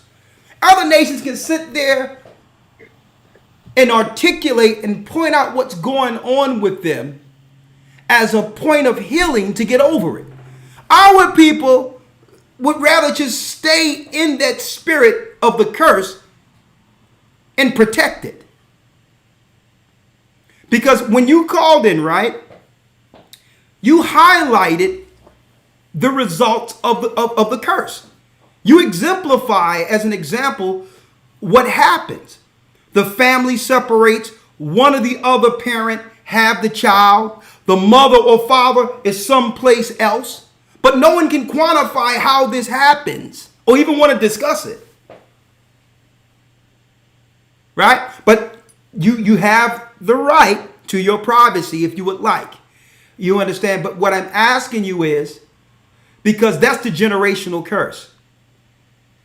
It's a young girl. I can't get straight to that because I'll be talking forever. Okay. All right, no, listen to what I'm saying, brother. The generational curse is this.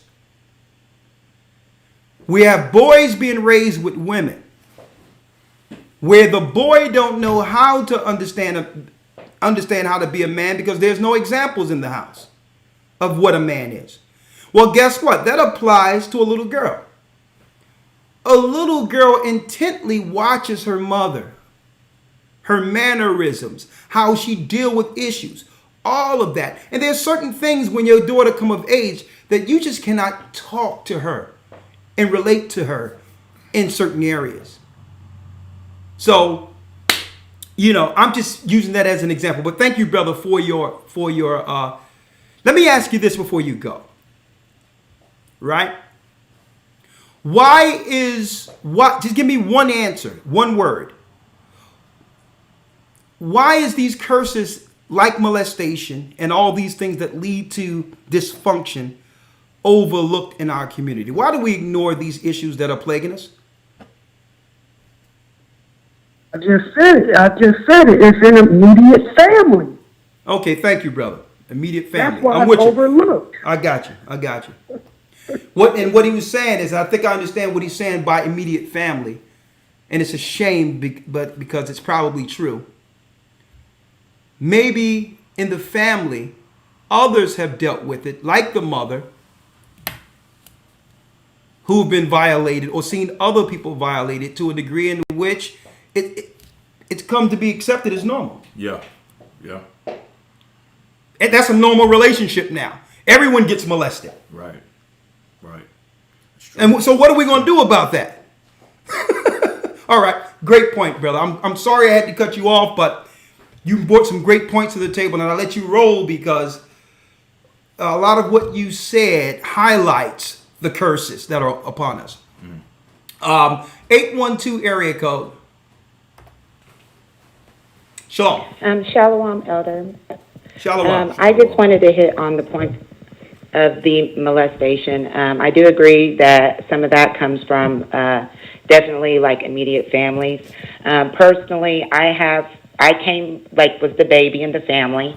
I was able to watch 3, actually maybe more, but I know for a fact, 3 generations of women, from my mother to my sister to my niece, and things that my mother growing up, and they all handle things differently. My mother, her mother, she was molested by the pastor. My mother had to grow up still in that church, was still made to go. Her mother was one of those situations that she did not believe her, to where basically she had to continue to be around the man that molested her, and she wasn't the only girl in that church that happened with. Then with the emotional, how I seen how my mother dealt with things, it was kind of flippy floppy, because on one hand that's where you get the raising of all men are dogs, and then plus their life issues, like them going through, having maybe multiple partners, but them trying to please and try to be, or going through beatings by being, just those kind of things. But I always seen her, she would say, all men are dogs is basically like you just live with it. Just know that they're all going to cheat, they're all going to be dogs, right? And so but you love them and keep it moving. And she does highlight, which is a good thing, if the man, even over her own, daughters, if there was some wrong, she's always trying to, make it, smooth it out, oh, well, he probably didn't, and things like that. But that's to a degree, that doesn't necessarily come because of the molestation. Now, her daughter, which is my sister, she got molested by my mother's cousin while my mother was at work as a little girl. My sister did tell my mother. My mother did believe her. Nothing that I ever known had ever happened to that man. I don't know what my mother did. I mean, like, I don't think no police officer, I don't think anything was happening. And my sister grew up very angry. I watched my sister. I understand why at first. It was just her until I got a little older, and it was on a quiet note of explaining to me of what made it clear, like, wow, okay, I understand now. And I'm talking about from, anger issues with my mother, super anger issues, like, to where it's so angry to where she even cut my mother's face, but she blamed my mother, okay? Also, with her dealing with men, she would fight with, like if you arguments or whatever, fighting with men. But if a man was to beat her, if a man was beating on her, she would calm down. You get what I'm saying? Like a man that was actually probably decent to her, she was more aggressive with that one. But the ones that would beat on her was the ones that actually she calmed down a little bit more with, until she more so changed when she actually got shot in the face. She calmed down. Now I see her like how at a point in time when I did see her growing up, there was a small window of that beauty of calmness and gracefulness, but it was a very small window. Now my niece, which is her daughter, I didn't find out until my niece was 19 years old. Otherwise, I would have did something about that myself. 19 years old, my niece is out here, on all kinds of different drugs, especially the stuff that's going on around, it's like meth capital and everything else. But then as I'm speaking to her, she's at my house and trying to, keep her around me a little bit and things. I find out it's not a male. It was her cousin on her father's side, which him and her mother and my sister, her father and my sister were together for 14 plus years. They split up. My niece seeked for his love, which he was on drugs, so then it was just a full circle. But his cousin, which is her cousin, actually molested my niece. And I noticed that, and I know them very well, and that I know that family, because it's the immediate family. All the uncles, it seems like all the cousins, everybody messing with everybody in the family. And it's like it's almost normal. Hold up. Let's reel it back. I started off with a blank sheet of paper. Hold on. Let me put the top on this. I'm trying to figure out from what angle. Do I start from the top or the bottom of this thing? Okay, I was almost out of it after the shot in the face. Okay. Let's. Okay. What city and state is this? Where did you grow up at, sister? I grew up in Terre Haute, Indiana, which is actually a pretty quiet place. Okay. But it had its rowdy times, but it's actually a pretty quiet place. Okay, let's go back in. All right. Let's start with your mother. Okay. Yes, sir. You said your sister. Something happened with your mother, right? With a pastor or whatever the case is. Whatever the case is. Because these are reoccurring scenarios we're hearing, right? And guess what? It's to the point where we're desensitized. Like we expect to hear in a story at any time that a pastor have molested or dealt with somebody he ain't have no business. That's almost a normal thing now amongst our community. That's hid. That's overlooked. You point out so many in this one thing. But the question is first, your mother. Where was your father? See, I'm going straight. Hold up now, because everyone is looking at this. I'm going straight to the first issue. Mm-hmm. Because all of this could have been avoided. With the past. All of this could have been avoided, including, hopefully, if everything, was intact, the pastor situation. But let's go back to the mother. Yes, sir. Where is the father in this? He had passed away. Okay, so here's another example what happens when women are usually left alone without any protection. Now check this out, sister. In the law, right? If the husband was to pass, now, do you have any brothers? I do. And all of, from my sister. No, my brother. Listen to what I'm asking you. Do you have any brothers from your father that passed? I'm sorry to hear that.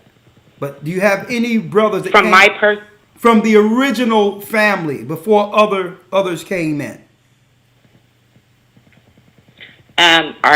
Is this from me personally or my mother?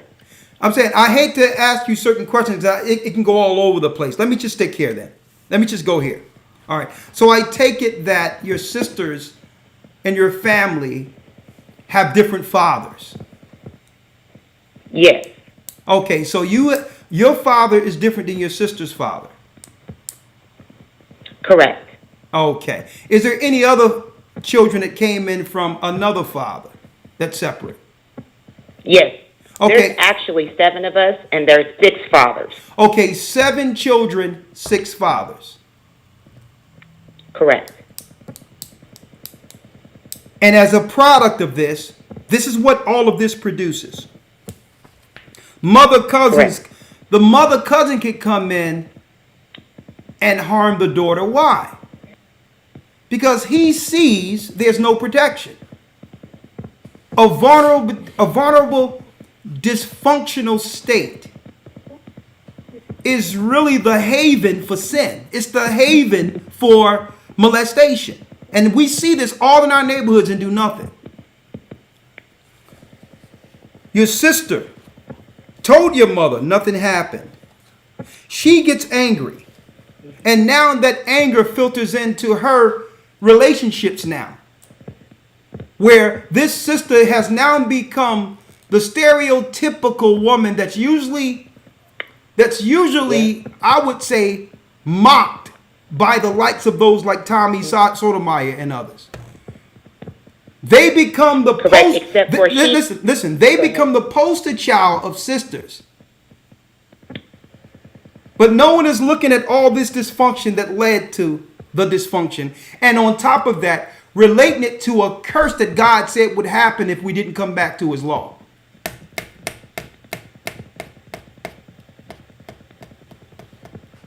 Now, sister, this is so much to handle. But it highlights what we deal with every day in our communities, yet cover up.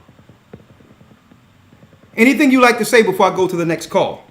Because, I mean, this can be an entire broadcast, but go ahead. I do want to say that, you know, even with my niece, even though it wasn't necessarily with a man, it was with even a female. It puts them, now she has dealt with, like I said, she started going to the drugs, being very high, promiscuous, which my sister, the angry one, she actually wasn't high, like sleeping everywhere, but she stayed, you know, pretty with one, and pretty much he got I'm talking about the blunt force end of, he was a good man to her, and he got the blunt force end of a lot of her anger, and I'm talking about with the fighting and getting stabbed even. I mean, I walked in on that myself and had, you know, but my sister, she wasn't like how my niece is, on the other hand, is the one that's out, got her everything possible showing, wanted to show everything on a YouTube and videos. But now my sister, she was one that covered.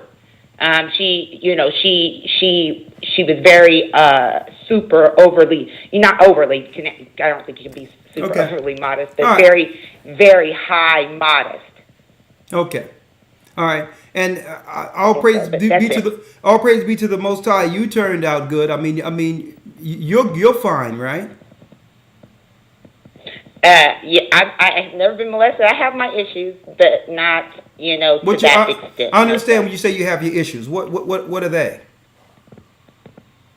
Whenever another topic that you had said about something that was actually, how do I want to say it? Because I can't think of it right now. But basically, being in a relationship that was a righteous relationship, and versus being with somebody or and having children there, and then outside of that righteous relationship, I actually am that person. I have, I see it firsthand, even with the children, and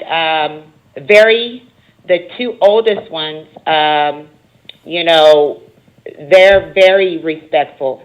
Seriously, I have gotten compliments throughout their years still to this day. Okay. And and then I have. Well, I just wanted to know what was your issues? Ahead. What was your issues in particular? That was it. What is the issue? That's living life. Oh, okay. All right. We all have our issues. With the Most High. It's called Deuteronomy 28 and 68. All right. I'm going to place you on hold. Thank you, sister. Yes, sir. All right. Yes, sir. Yes, sir. Shalom. Shalom. And I thank the Most High that these conversations are being had. And this is why we have to stop focusing so much on the other nations and what's going on with what the white man is doing. The white man, a door was opened through sin that would allow the white man to totally annihilate us. The same way the sin has opened the door for our own people to annihilate us. There's a reoccurring scenario that keeps popping up. A repetitive spirit that keeps popping up. Sin opens the door to dysfunction. And it can only be healed through Christ. If we begin to focus on the root issue. Now, I want to read this real quick, if you may, before I open the next line. This is in the Testament of Levi. And I'm going to read this. The 7th chapter reads, the sin of fornication, divorce forbidden. This is why Christ said, in the beginning it wasn't so. That a woman shall leave her family and a man shall leave his family. They should become one twain. And in the beginning, divorce wasn't so. Why did Christ say this? Well, when you look at the 12 patriarchs, it's written. It says here, the builders of the wall who walk after the law. The law it is which talks of which he said, assuredly they shall talk or court by two, by fornication and taking two wives during their lifetime. But this fundamental principle of the creation, male and female created he them. And they who went into the ark, 2 and 2 went into the ark. So the example of what the Most High meant from the beginning was the life that began life after the flood. They went on the ark 2 by 2 as an example for a restart with Noah and his 3 sons.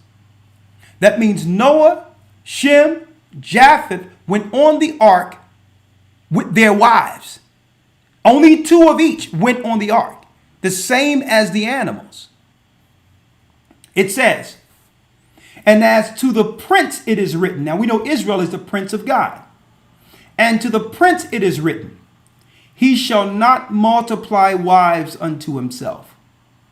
But David read not in the book of the law that was sealed, which was in the ark.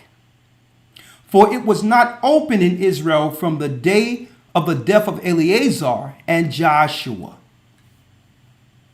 See, and this is why David dealt with the multiple wives, because he didn't read the records that was sealed in the ark initially. And it says, and the elders who served Ashtoreth, it was hidden and was not discovered until Zadok. The sons of Zadok are the key sons of Aaron. Now they glorify the deeds of David, except only the blood of Uriah, and the Most High abandoned them to him. And this is why it is written of in Deuteronomy 17. And read this in Deuteronomy 17 and 17. It says, neither shall he multiply wives unto himself, speaking of a prince, that his heart turn not away, neither shall he greatly multiply to himself silver and gold. Why am I reading this? I'm looking at these instances of dysfunction. When a husband dies and a woman is a widow, she belongs to the Most High. And usually under the law, she is to marry the next of kin under that family, the brother or someone in that family who will protect that family, protect her going forward to a degree in which she's not taken advantage of by the preacher. See, the women were protected even in widowhood, according to God's law. So there's no protection mechanism in our society for the women, and we're blaming the women for the dysfunction. We have the conscious community wigged out of their minds. You're talking about some serious nut jobs with no law whatsoever. They're not unified under one order anywhere. But they all are uniting and claiming that the black woman is God. Not that the black woman isn't great, she is. But they're magnifying a negative. They're magnifying and overlooking the dysfunction that comes with us not instilling the law and protecting them. So that's what's being glossed over with this patronizing spirit they have in the conscious community, where their full objective is really to point to the white man and unite people against the white man, while they continue to go through these just run through all these dysfunctional black women with no protection. What's missing? The law. Absolutely. Anything of the lawyer? Yes, sir. I have a comment and a scripture. It's deep what you were bringing out as far as the protection that was afforded in ancient times. And I'm going to read a scripture on that and then also apply to today, like when these conversations come up of submission and, of course, the multiple wives thing and how women should be in this time period. What we have to take into account is that women in ancient times, they could submit to a guy who could promise that protection, who could promise having certain things in place and a culture in place, which ensured that there was some level of protection for them. Exactly. Which in this time is, you can't really guarantee. You got to rely on their Esau's system in order to make sure that you and your family are protected. So it says here, it says in Ecclesiastes 4:10, be as a father unto the fatherless, instead of a husband unto their mother, so that thou shalt be a son of the Most High, and he shall love thee more than thy mother doeth. So we had a responsibility as men, even to widows who had children, not to try to look to the woman as a possible option as another wife or as a wife in general, but to first ensure that their children were taken care of. And protected. Exactly. So, but in this society, we look at that vulnerable woman as an opportunity. As an opportunity. So someone comes in and destroys her daughters, destroy her family. The devil gets in now because there's no law to protect the women. But it's easy to look at the end result of our communities and blame them for everything. They were like, okay, why don't y'all put in a mechanism to protect this thing? What do you expect? You talking about me going to the white man and doing all this? Well, I know if I call 911, the white man is going to protect me. Right. I know if I go down there to the white man for welfare, I'll have food on the table. Right. Where's your protection mechanism? Israel, man of God, man who know the law, know all the precepts, but yet our whole community is in disarray. With all this knowledge, you haven't set up a protection mechanism.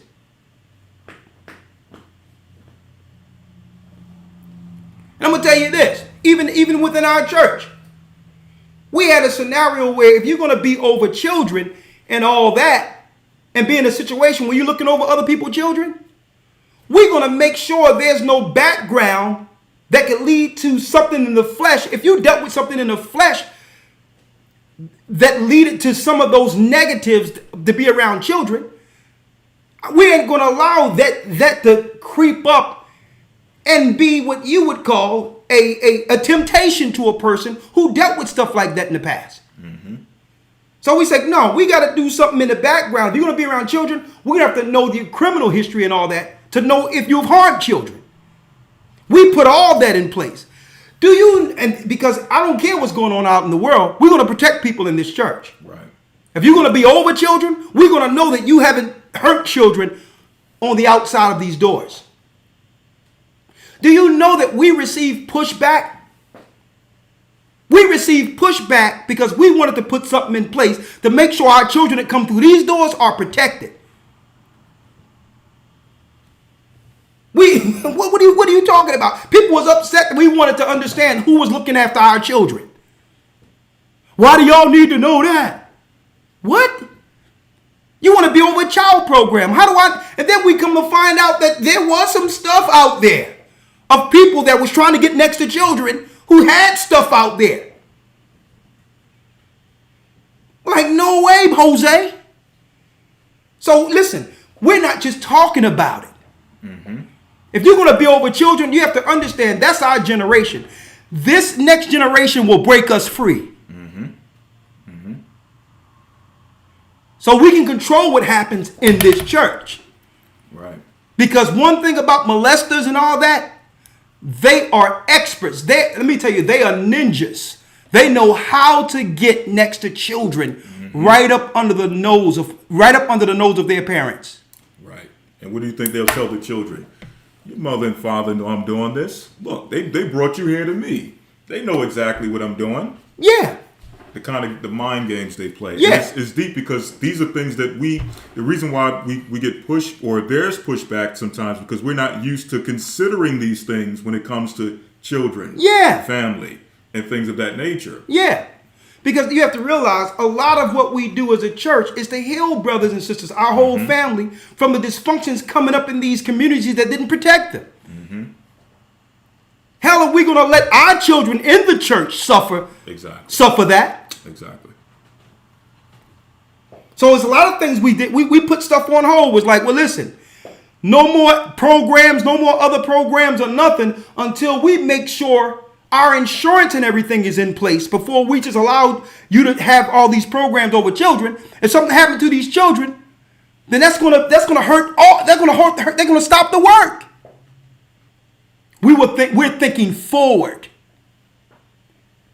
because we want our children to understand normalcy within this body, to understand what it is to be raised under a normal household, a God-fearing household, a father and mother together that would put their life before their children, that will put their children's interests first before their own. And to know that when those parents are not around and those children are amongst the elders and deacons and amongst the church, that those children are protected at all times, even in the parents' absence. We can't change the world out there, but we're going to instill the environment of the righteous within this church. Right. And we get pushback. We used to get pushback even in other areas. Like, we're going to need to know who's over certain situations when it comes to children. Because the greatest liability, folks, in this earth when it comes to churches, believe it or not, the hardest insurance to get is insurance on molestation and all that, folks. Because churches are known for molesting children. There's a great chance they'll be molested in a church institution before any other place. Check that out. And guess what? And that's why I said the behaviors we often overlook and don't say nothing about. How is it in the most trusted environment that we believe is on earth, church, is the highest numbers of molestation? So we're talking about it because that's what you have to do. You have to highlight the evil so that everyone can know. So everyone can understand where the threat lies. Because Satan deals under the veil and cloud of darkness, confusion, silence. Let's go down the line.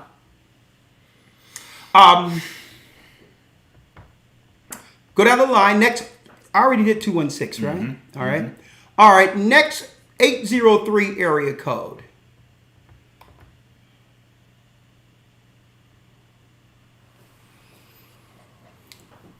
From unrighteousness. Shalom, elders. Shalom. You're live with the Gathering of Christ Church.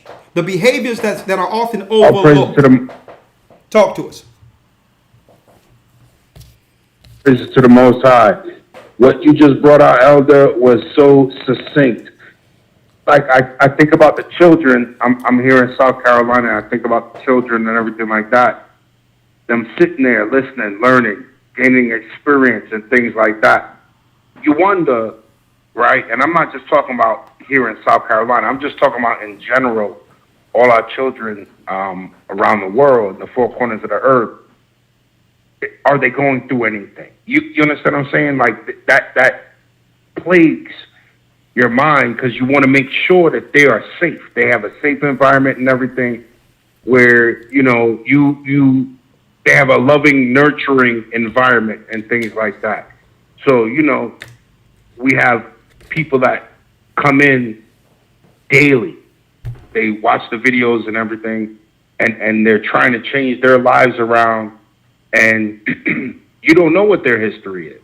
You don't know what they've been through in their past, in their previous lives that they're trying to shake and everything like that. So it's kind of a scary situation, not just for the black community as a whole or the so-called Hispanic community as a whole, but once they come in to our realm, our domain, a place where we've made it safe for our people to dwell and worship the Most High in spirit and in truth. So it's just a scary situation to know that we have to battle this, and not just within the church, but the communities that we serve as well, going forward. How do we approach helping these certain things? I heard the brother talking about, you know, he didn't want to talk about it. Well, we can't heal anything if we don't talk about it. We the true people that keep things hidden. We keep it pushed down because we're embarrassed, or you know, our manhood or our womanhood would be tested. But that's our problem now, is because how can I defend you or help you if I don't know what the problem is? That's the scary thing. Let me ask you this, brother. I'm going to just use an example and highlight an example that all of us, you know, that was really, you know, mainstream international news, if not national news. Remember when that thing where all those young boys that was once kids in Eddie Long's church came out, all of these boys end up being gay? And they came out and said that Eddie Long, and showed pictures and all that with Eddie Long to out him. My question to you is, and I'm going to just answer this for me. Why was there so much support, not only from the women, men, and children within that congregation? Why was there so much public support for him? More so than sympathy for those children who was harmed, now walking like transgender and all that right now. And on top of that, why was he wrapped with a Torah by a Messianic Jew? Why was he sheltered and protected with all that out there by them as well as our community? What's your thoughts on that? But because what I'm The saying God is they what I'm serve saying is, and the God that hold up, before you go there, before I lose my thought. That's why sometimes I jump in before I lose my thought. I'm saying this because it's one thing to be silent since you disagree with it. That's bad enough. But to have a public support system behind it is something entirely different. It's bad enough being silent. But if you do have a voice, that voice sides with the molester. Go on. the God they serve is not the God that we serve, because the God that we serve would never, ever condone that. But the fear that they have for retaliation or a position, quote unquote, a position within the church, and money plays a big part of it as well. Okay. They're willing to sacrifice their own children. If in the past they were sacrificing a Moloch, they doing it now. They may not walk through the fire that we see as fire, but these poor children are walking through fire now. That's their fire. Thank you, brother. I'm gonna place you on hold. Great points. And they're being sacrificed. Thank you, brother. You always make great points. I'm gonna place you on hold. And I'm gonna show you, Elder Lawyer, the brazen mockery and wickedness. Mm-hmm. They rap Eddie Long with the Torah. Mm-hmm. Mm-hmm. And in the Torah, it says, if you lie with mankind as you lie with a woman, you shall surely be put to death. Right. And your blood shall be upon you. Right. So he wrapped him in the law that condemns him. Mm-hmm. Mm-hmm. To shelter him. Mm-hmm. Next call, 515-605-9327. Publicly. Mm-hmm. That's just brazen. Right. Like, listen, we're going to, we have proof this guy have broken the law. We're going to wrap him in the law and insulate him and hold him up as a king amongst his own people. And they propped him up on a throne amongst our people while the whole congregation got up and cheered. The total destruction of the young, they was cheering the destruction that came with this man taking the spirit from those young men. Mm-hmm. Taking the masculinity, the power from Judah. Next call. 501, is that next? Mm-hmm. Yeah, now let's go down the line. 519, 219. We didn't have this one, right? I don't think so. 219 area code. Agreed. Shalom, elders. Shalom, talk to me. Shalom. Yeah, I was just wondering, in relation to this topic, can you guys make a video about getting over your fear of confronting people? What did he say? I don't know. You said one more time, brother. You said do a video on one in particular? Yeah, in particular, it can cover a broad range of topics. We didn't hear you. But it's just talking about getting over your fear of confronting people. You know what? That's deep in itself, because that ties into this open-end conversation. Some people believe telling and highlighting a destructive behavior. Some people take that as some level of confrontation. I hear this all the time. I let it go because I don't like confrontation. What? Speaking truth to a destructive behavior, a demon, is confrontation? That means you have now been you're the one being emotionally assaulted. That demon that's attacking you isn't taking that stance. Well, I'm not going to say anything because I just don't like confrontation. And you know how it is. She's just going to just go off, and you know how she is or he is. You let the most demon-possessed person, the most demon-possessed demon take all the power and breathe all the air out of the room. You let that person gain all power by claiming, I don't like confrontation. No, when are we going to face our fears? It doesn't mean it comes to blows. It don't mean it's going to come to blows. But if you're doing something wrong, especially sisters have this more so than men. There's a lot of men out there who has it. But women have this more so. They'll see something going on wrong, know it's wrong, and say, well, I'm not going to say anything. I don't like confrontation. We have to confront the evil and rid ourselves of it. Go ahead, brother. I'm sorry.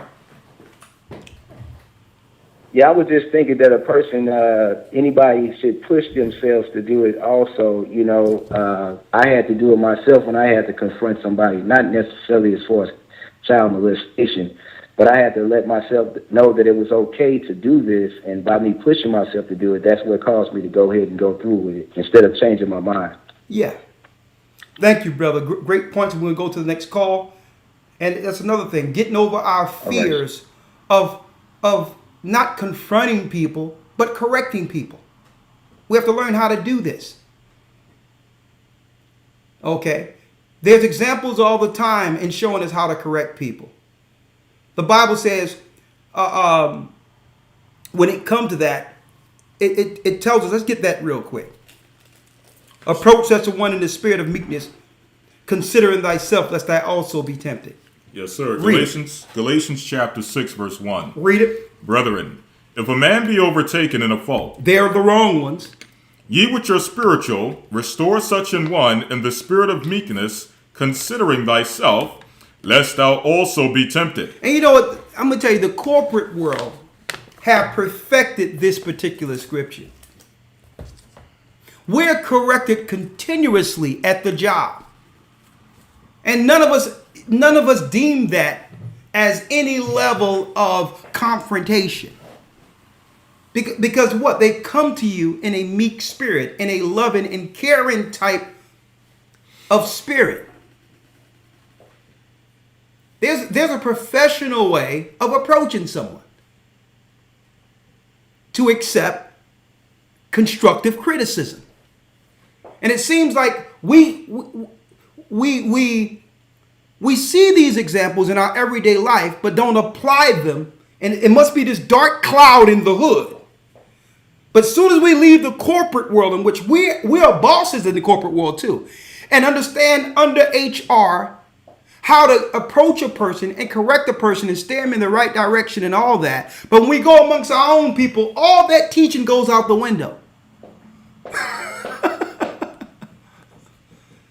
It must be a dark demon or something in our communities where common sense on how to interact with each other cordially leaves once we leave the job. Once we come back into the hood, we don't even know how to correct anyone, and we just wrote someone up at the job. And they totally was sitting there getting written up saying, well, yeah, it was my fault. You just corrected that person and all that with their livelihood threatened in a way in which they could accept it.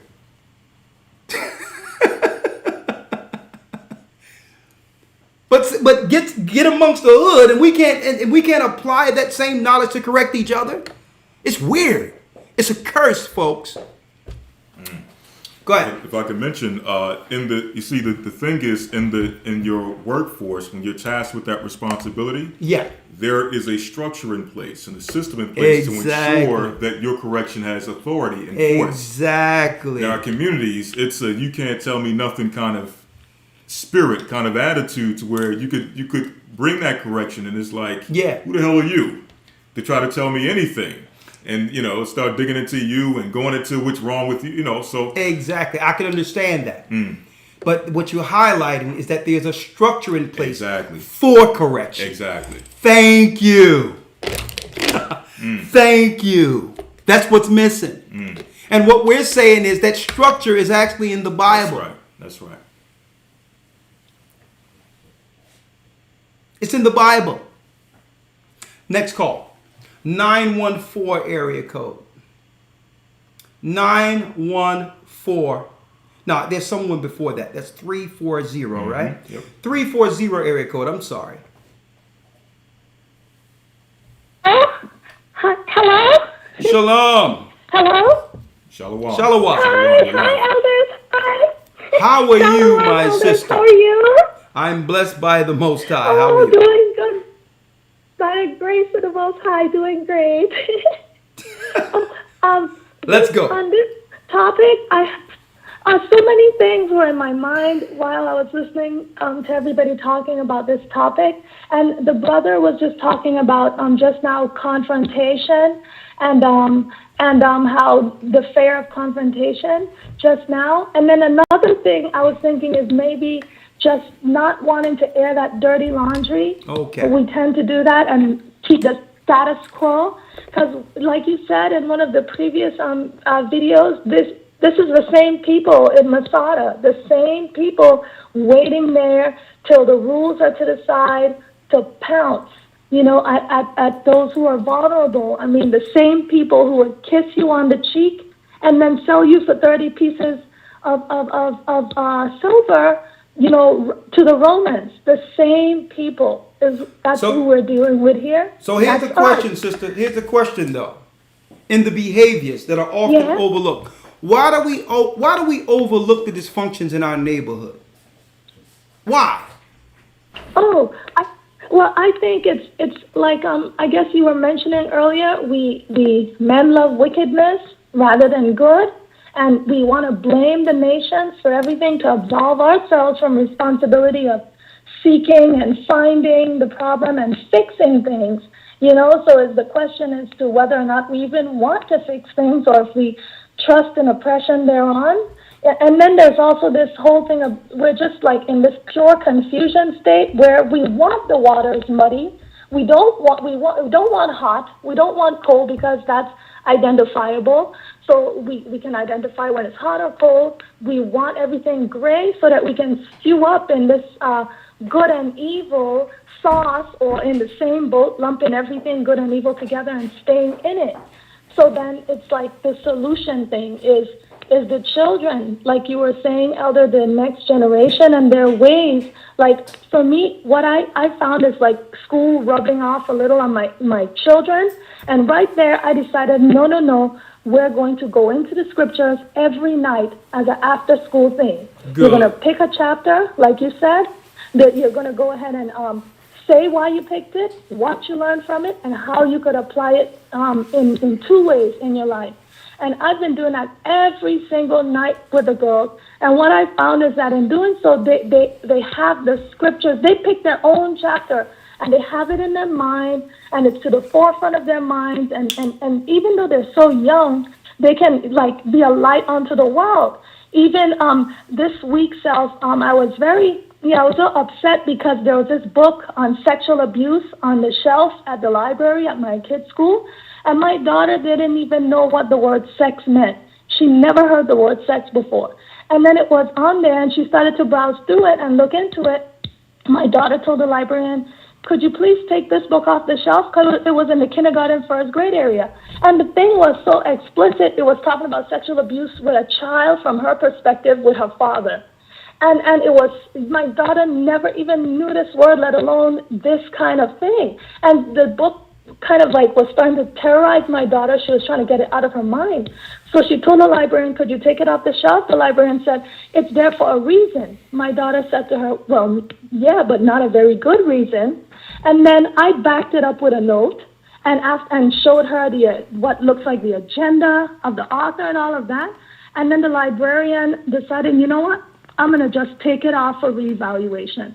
So just even a child, having that word in the head and having that defense can, when these dots come at them, they have something in their mind all the time, and it could be a light onto the world.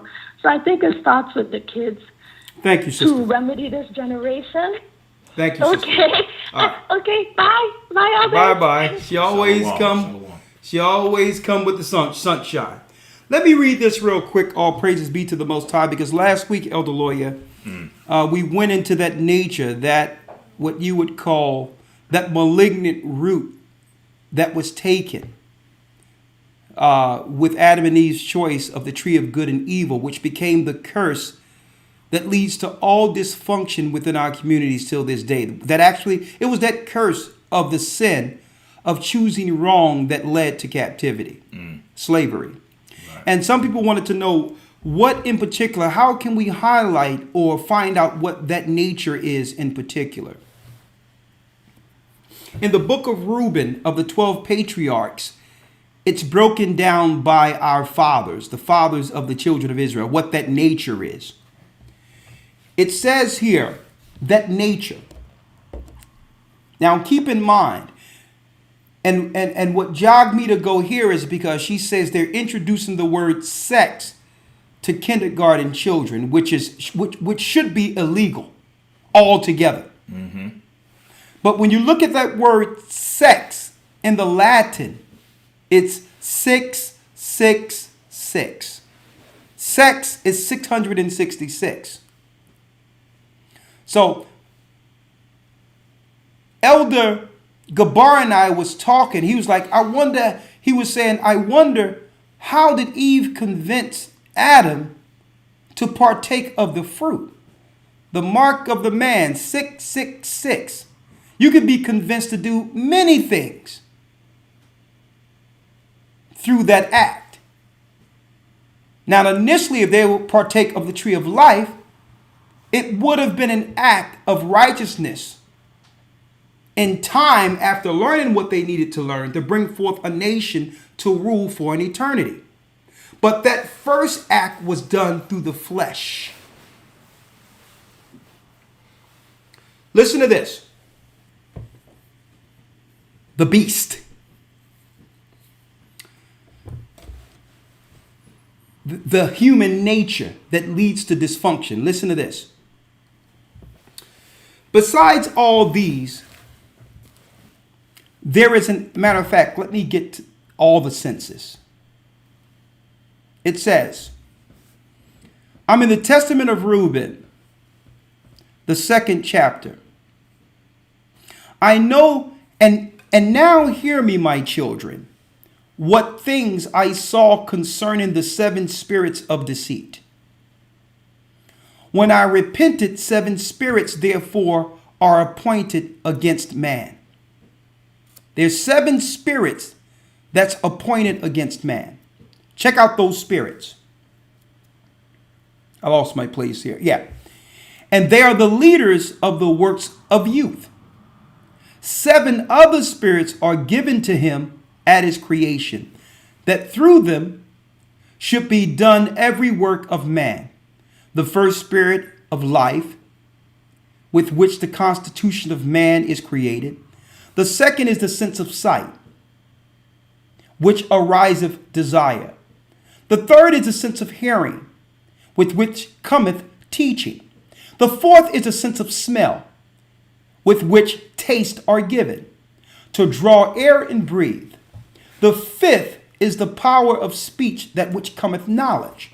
The sixth is the sense of taste, with which cometh the eating of meats, drinks, and by strength is produced. For in food is the foundation of strength. And the 7th is the power of procreation and sexual intercourse, with which through love of pleasure sins enter in. Wherefore it is the last in order of creation. And the first is that of youth, because it is filled with ignorance, and leadeth the youth as a blind man to a pit, and a beast to its precipice. Besides all these, an 8th, spirit of sleep, with which is brought about the trance of nature in the image of death. With these spirits are mingled the spirits of error, making mistakes over and over again. First, the spirit of fornication is seated in the nature and in the senses. The second, the spirit of insatiableness in the belly. The third, the spirit of fighting in the liver and gall. The fourth is the spirit of obsequiousness and chicanery.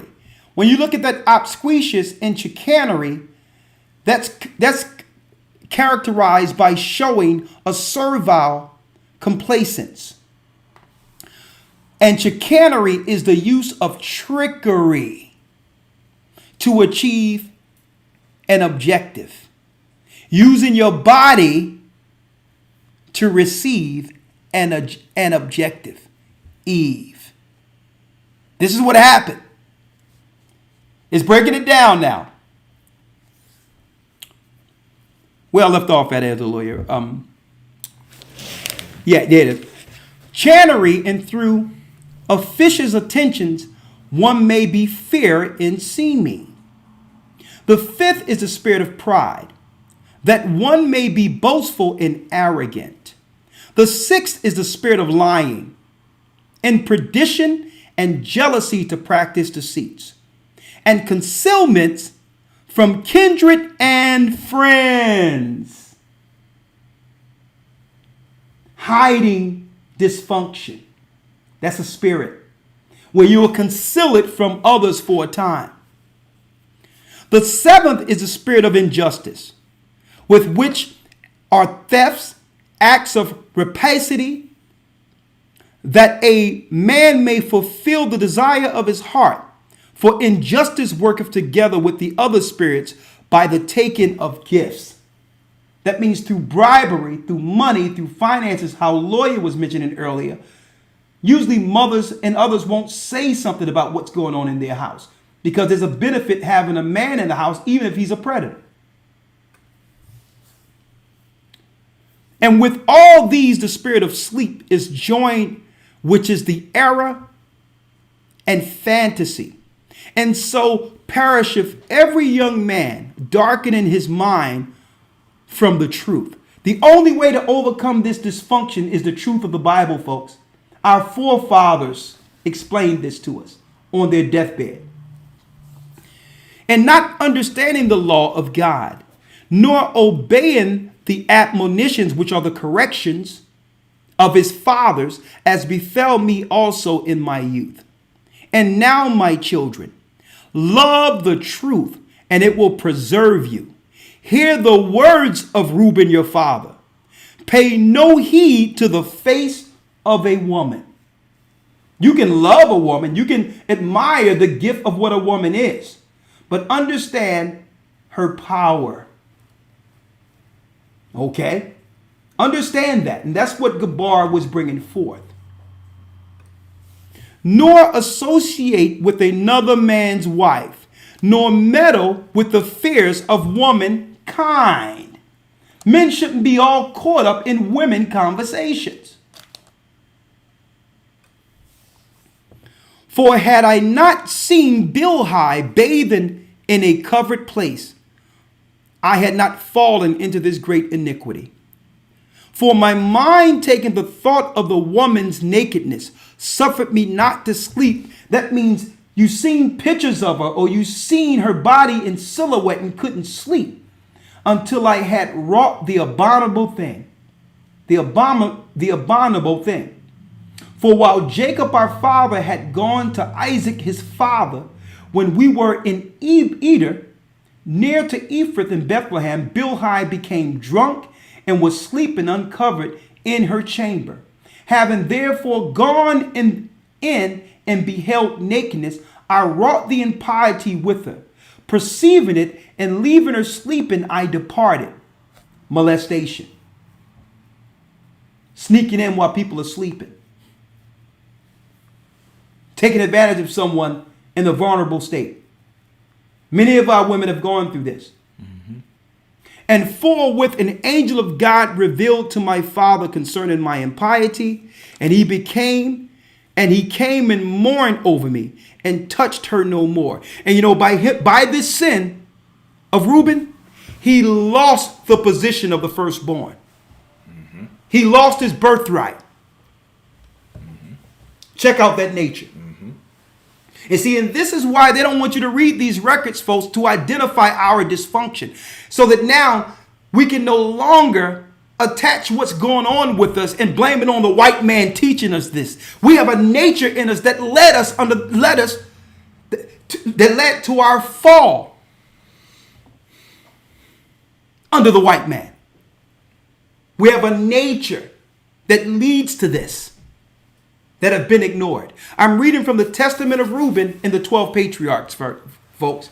Every church should be reading this because and guess what? These are good people, folks, who have good intentions like Reuben, who allow that nature to overtake him and use him.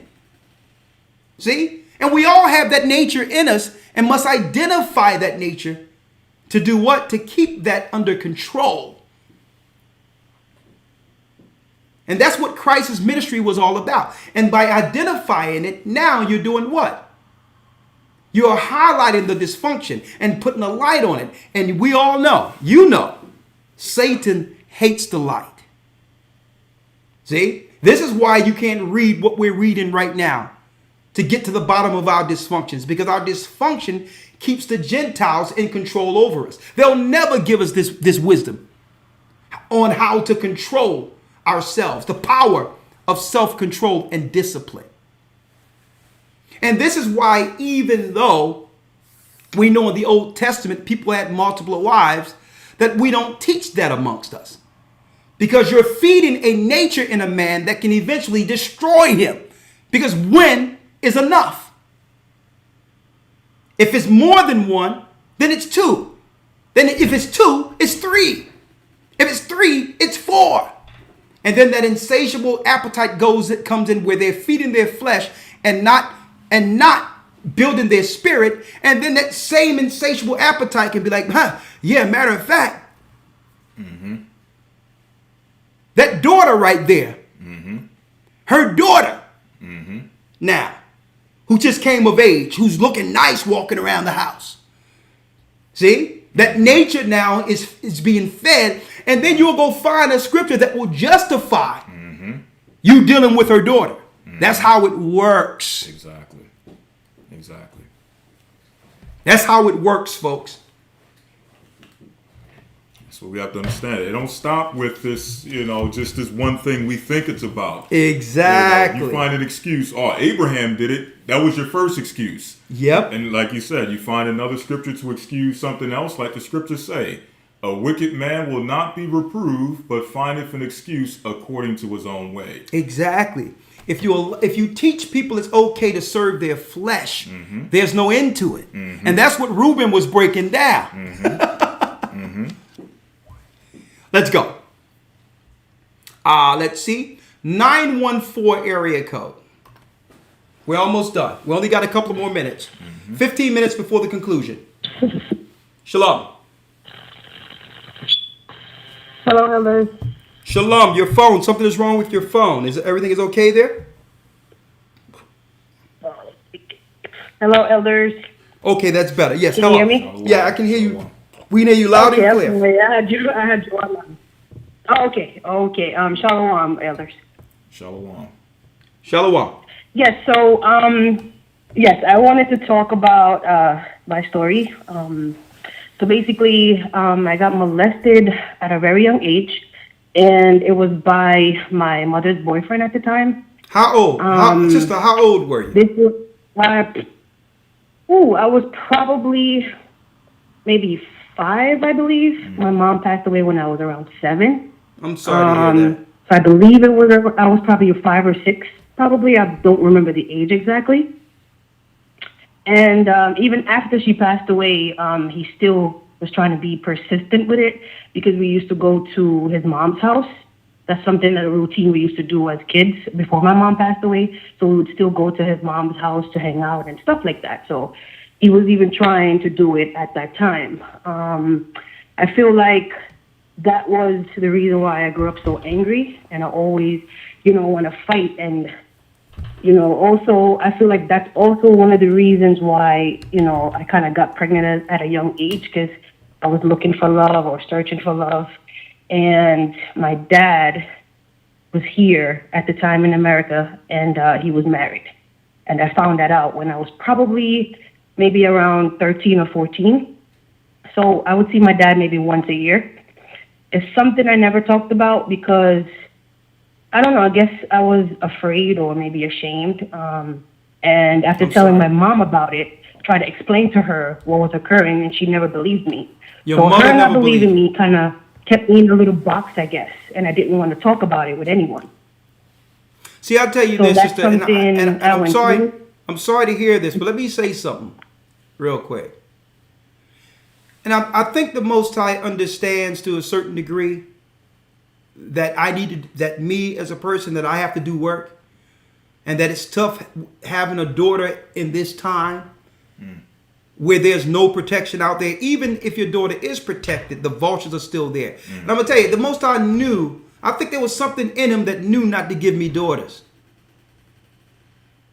Because I would be teaching in jail. My ministry would be a cold-blooded jail ministry until the Lord opened the jails. That's where I would be. I'm going to tell you that right now. So the Most High must have known that. You got a grown man. I agree with that. A grown man. And not only that, you have to look at this. If they have done this once, this is a perpetual spirit, this molestation spirit that we've been covering for years. And people talk about, don't read that bad stuff in the Bible. You know why they don't want you to read that? Because there was judgment in the Old Testament. There was judgment. You touch someone's kid, you were thrown off a mountain, and rocks are where you used to stand. Okay? They even had little kids throwing rocks, hitting people in ankles and all that. Everyone had the whole town had a rock. But listen, I digress. Go on, sister. That fired me up, but go ahead. Yes. So I feel like that's something that is definitely swept under the rug, especially with growing up in Jamaica. My next door neighbor went through that with her dad. Also, there's this guy in the neighborhood that had a son with his daughter as well. And it's something that's normal. It's not even looked at. Nobody even turned, it's basically a blind eye to that situation everywhere in Jamaica, believe me. And I thank the Most High for the grace of Christ, I'm telling you. That's why he says he commands everyone everywhere to repent. The Most High must have known, because, I mean, a daughter. I mean, it's a young man can fend for his own at a certain age to a certain degree. But a daughter? And you wonder why we're getting, you wonder why, and you wonder why as men we're receiving a certain behaviors from our women. No one is highlighting any of this. No one is actually saying, to make sure that our next generation of sons have good wives, we're putting a stop to it now. No one is putting two and two together. We're just pointing to the end result. Right. Thank you, sister. Thank you for... Let me ask you, have you healed throughout all this? And I'm sure I'm sure the truth have helped you as far as the word of the Most High. Yes, it has. It took me a long time, Elder Ricard, to talk about it and to actually share my story with others that actually been through the same thing as I have. So now that I'm getting to know the Most High and I'm getting to know Christ, it has humbled me a lot. So I can say with the truth now, it has put me in a different perspective. And I thank the Most High as well for me not having that situation, and it turned me into a whole nother person. So I'm thankful for that. Thank you. All right. And bless you. Bless you. Elder, have a good day. All right. Well, the sister's message was deleted. You don't have to delete anyone's message, because a sister pointed out on the chat screen that sisters have to also take ownership and not put themselves out there. Sexually cladded online and walking around, that way. I'm trying to be guarded with my words. But in a nutshell, she's saying that sisters have to take some ownership with how they present themselves. And you know what? That's true. That's true. Of course, there's not a fixed. Every scenario has its own unique reasons to why it is. Okay, because you have daughters who are raised with two-parent families and no dysfunction is going on. And as soon as they get of age, they're willing to they're willing to show off their new growths, so to speak. So, yeah, that does need fixing.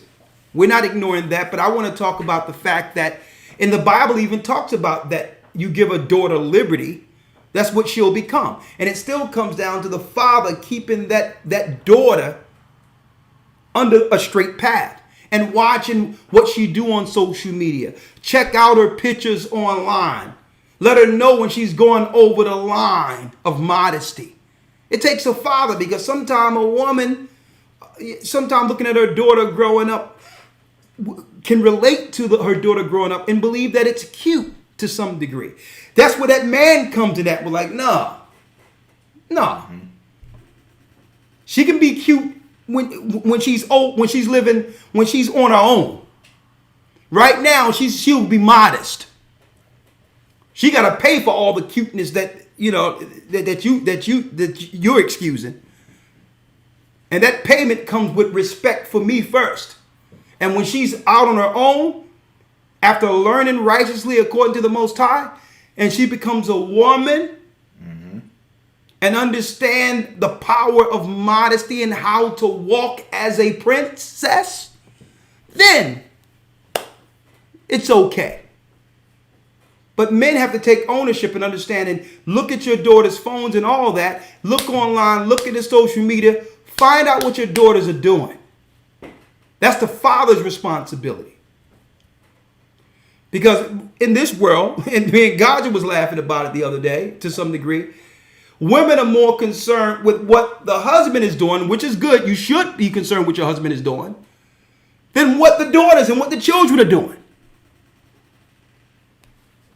We have to start looking at, listen, look at her social media and see what's going on, and find out who she's parading her body and opening her body for online. But I digress. A few more. 917 area code. Shalom. 6 minutes before overtime. Good evening. Good evening. So I think fasting is the cure. Yes, absolutely. Fasting is the cure, but but expound. I enjoyed the lecture you guys did on fasting. I was wondering if you guys would upgrade it, like maybe do an updated maybe lesson. come back with like an upgraded version of fasting, because I think fasting, if it's preached and practiced within our community, it'll help us. Because everything from mental clarity to physical potency, many benefits. Yeah, we'll do so. We'll do an updated lesson soon on it. Bless you, brother. Great points. Appreciate it. And one more thing. Does the Bible say anything concerning interracial dating, marriage, or, reproducing interracially? What you mean interracial dating? Be specific. Are you? All right, let's put it this way. Instead of talking around, are you interested in another race? Are you interested? Me personally, no. Okay, so why are you looking? Once upon a time. So let me ask you, what is your concerns about it? What is your concerns if you are not looking into that?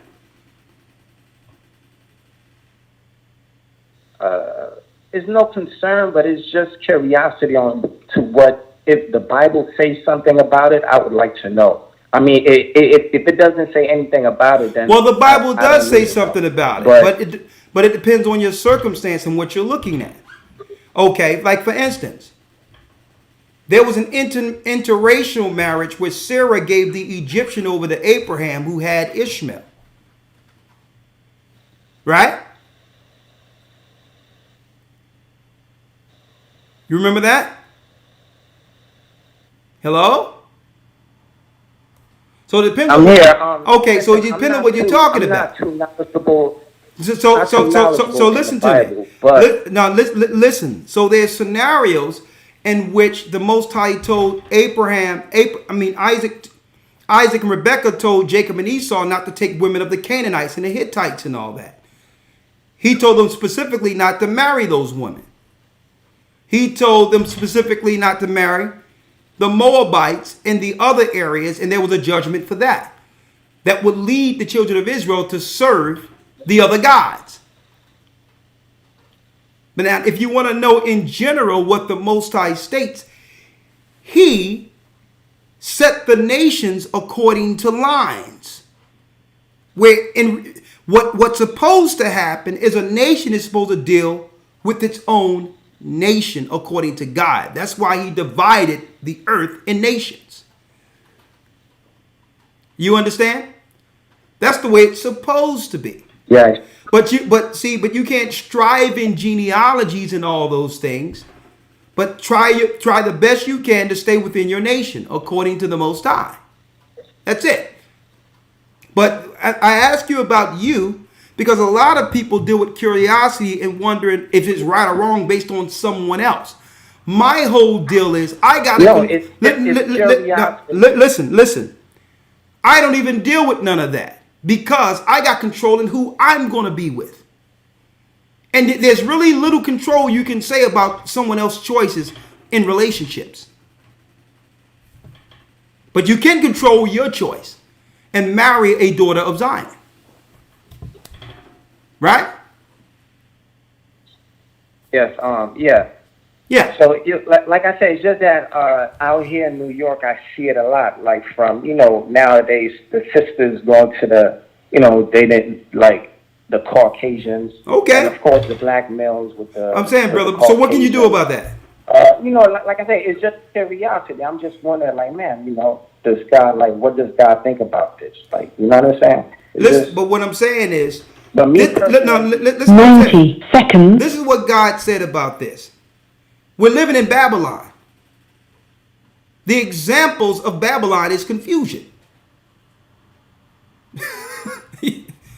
They all came and intermingled and became one people at the Tower of Babel. I don't even focus on that because at the end of the day, these people are going to do what they want to do with their bodies. I don't even focus on that. Broad is the way. Straight. Listen. Narrow is. Listen, I'm gonna tell you. I'm focused on the kingdom and the Most High. At the end of the day, people are gonna be with who they want to be with. The same way, I can look at many things. I can look at the letter people, and look at it don't look correct to me. I'm against it according to what the word says. But all in all, I'm not going to stop these two dudes from doing whatever they're thinking about doing behind their closed doors. Mm-hmm. And I'm not going to lose any sleep about it either. I'm going to 10 seconds. I'll prophesy according to the Most High, the proper order according to the Lord. He set the nations in bounds. But how can we, to some degree, hold the ignorant accountable to a law they don't know exists? They don't know. Right? So yeah. Don't even bother yourself with things that are beyond that are beyond your control. Yeah. The Bible tells you that. You can't even waste mind space on that. Okay? Control what you do. Right. And you choose right. Okay? All right. So appreciate you guys. Keep doing your, keep spreading the good word. Yeah. All right. Bless you. Good night. And Shalom, Elders, Gabar from New York. Yes. I think Dodger was trying to come in. Just let you know. Where is He's on Dodger? Skype. He was telling me. Okay. Oh, yeah, Skype up. I'll pull him in. I believe he said he was on Skype. All right, I'll pull them Yes, in sir. real Okay, quick. shalom. We only got a few more. I'm gonna just go 10 minutes over time because I haven't eaten anything. I gotta go eat. But all right. It was a great in-depth understanding today. Yes, sir. All praises be to the Most High. Let me pull Gaja in. All right, let me say something real quick before you pull Go ahead. Gaja in. All for the comments earlier, we mentioned about the modesty and certain things that we have to watch for. Yeah. In our communities, and I see sometimes when comments are made, it's a little bit of a back and forth kind of thing. One thing we want to highlight, and I think we highlighted this throughout this conversation. There's not a one-size-fits-all kind of situation. Like, for example, it's not like because a woman does dress modest that there's not going to be someone who tries to seek to violate her. Yeah. You have countries where modesty is the fashion. And they still have rape cases. Exactly. What we're saying is with these situations, okay, even if a father is in the house, it doesn't mean that there won't be someone trying to impose themselves. Yeah. What we're saying is that, going back to the lesson this past Sabbath, that there's a disease in the hearts of men and women throughout the four corners of the earth, and that the Most High sent Christ and allowed or sent him to shed his blood so that we can have an opportunity to fix that disease within our hearts. Exactly. Okay, so that's the ultimate thing we're getting to. It's not a one-size-fit-all kind of thing that we're dealing with here. Yeah. And that's what the Spirit does, though. You put out the information. Mm-hmm. You put out the understanding and the resolve in all cases. Mm-hmm. And people, whoever you are as an individual, you take that information and use it for your specific scenarios you're exhibiting. Exactly. That's what it's about. Right? Let me bring in Elder Gaja.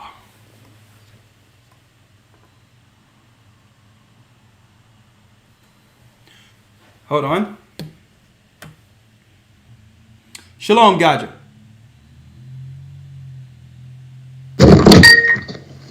Shalom, elders. Shalom. Shalom. Bless you, Elder. How you doing? I'm blessed. All praises to the Most High. All things on your side. You know me, I'm blessed by the Most High, and I can't wait. I'll be the whole week leading up into Purim. I'll be in London. I'll be in England. And guess what? It'll never be the same after this trip. I'm talking about the British world will not be the same after this trip. We're going to hit the streets. We're coming with our tunics. We're coming with our mitris. And we're looking to uniform the whole England. Well, hey, it's coming. Talk to me. Hey, sounds great, man. Sounds great. I don't know if you spoke to Yahushai. We got some permission to preach in the Netherlands for 1 day. I heard about it, but I got to talk to you about that afterwards. Okay, all right, no problem. But we need to seize that opportunity. It's on my mind. We'll talk afterwards. But go ahead. What you had to say? You're live. Hey, I'm just listening, man, to the broadcast. You with me? As the topic states about the subculture that destroys us. You with me? I think once we can overcome that, then we on a great path to healing one and second gathering the nation. You with me? Yeah. So it's right on. There's not really much I can bring. You with me? Yeah. That hasn't already been brought out in this discussion. So I'll just here listening and taking it in. Praise the Most High. Okay, so put yourself on mute. Let me go down the line before at the end, I'll just yield it to all of you, okay? Okay, no problem. My brother. 917 area code. I'll put it to all of you, okay? 917 area code. Okay, no problem. Right, bro. 917 area code. Hello? Shalom, talk to me. Shalom, elders. Talk to me. Shalom, how are you?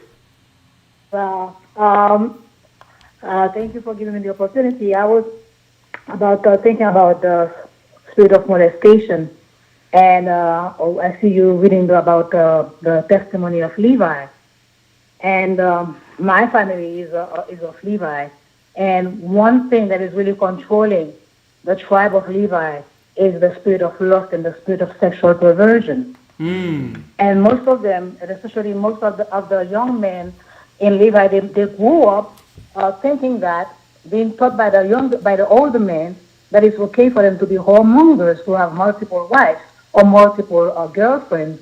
the more girlfriends they have in their black book, the many they are. And me, I grew up in a family where sexual molestation was the time was a thing of the day. My father, he was like a 32-degree Mason, and when I come to think about it, I found out that he had all of us girls. It was just the breeding people, to collect our virginity. Because when he died, I found out that all my sisters, they were all molested, and the youngest one was like 5 years old. Actually, she was molested even when she was a little baby because she was not of my mother's. She was not my mother's daughter. She was the mother of one of our servants, the daughter of one of our servants.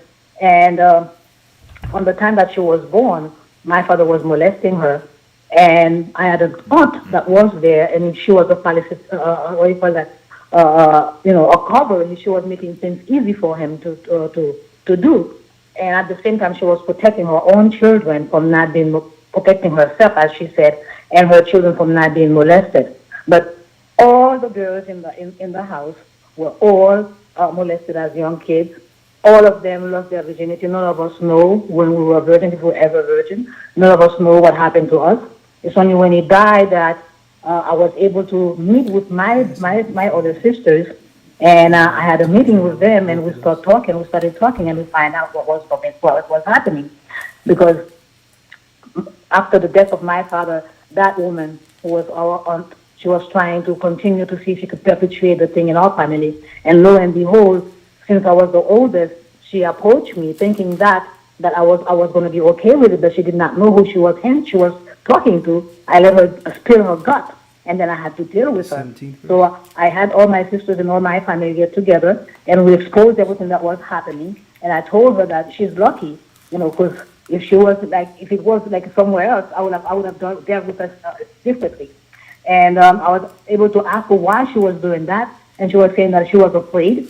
So therefore, everyone in the community knew what my father was doing. Besides, he was in the church. He was somebody who was teaching baptism, right, to members. So everybody in his church knew what he was doing, and they were facilitating him because he had money. He was always this big site in the church. So whatever he did was okay. So it's something that is happening that is rampant in our black community, and everybody covers it and everybody allowed it because it is mostly a financial thing also. Because those who have money, they use the ones that are less fortunate and use their kids, whether it is for sacrifices or whether it is for other things. But in my family, that was what was going on. Hey, sister, before you go on, yes, you've hit. I already had the scriptures going with Elder Lawyer. You hit the nail on the head. The behavior is often overlooked and why. And this is the deep that we talked about molestation and how our children are continually victimized without protection. The key element, the key component that no one has examined in our communities is that these are ritualistic sacrifices. That's why you see it prevalent within the Christian churches, the Catholic churches, even amongst Islam. You said your father was 33-degree Mason.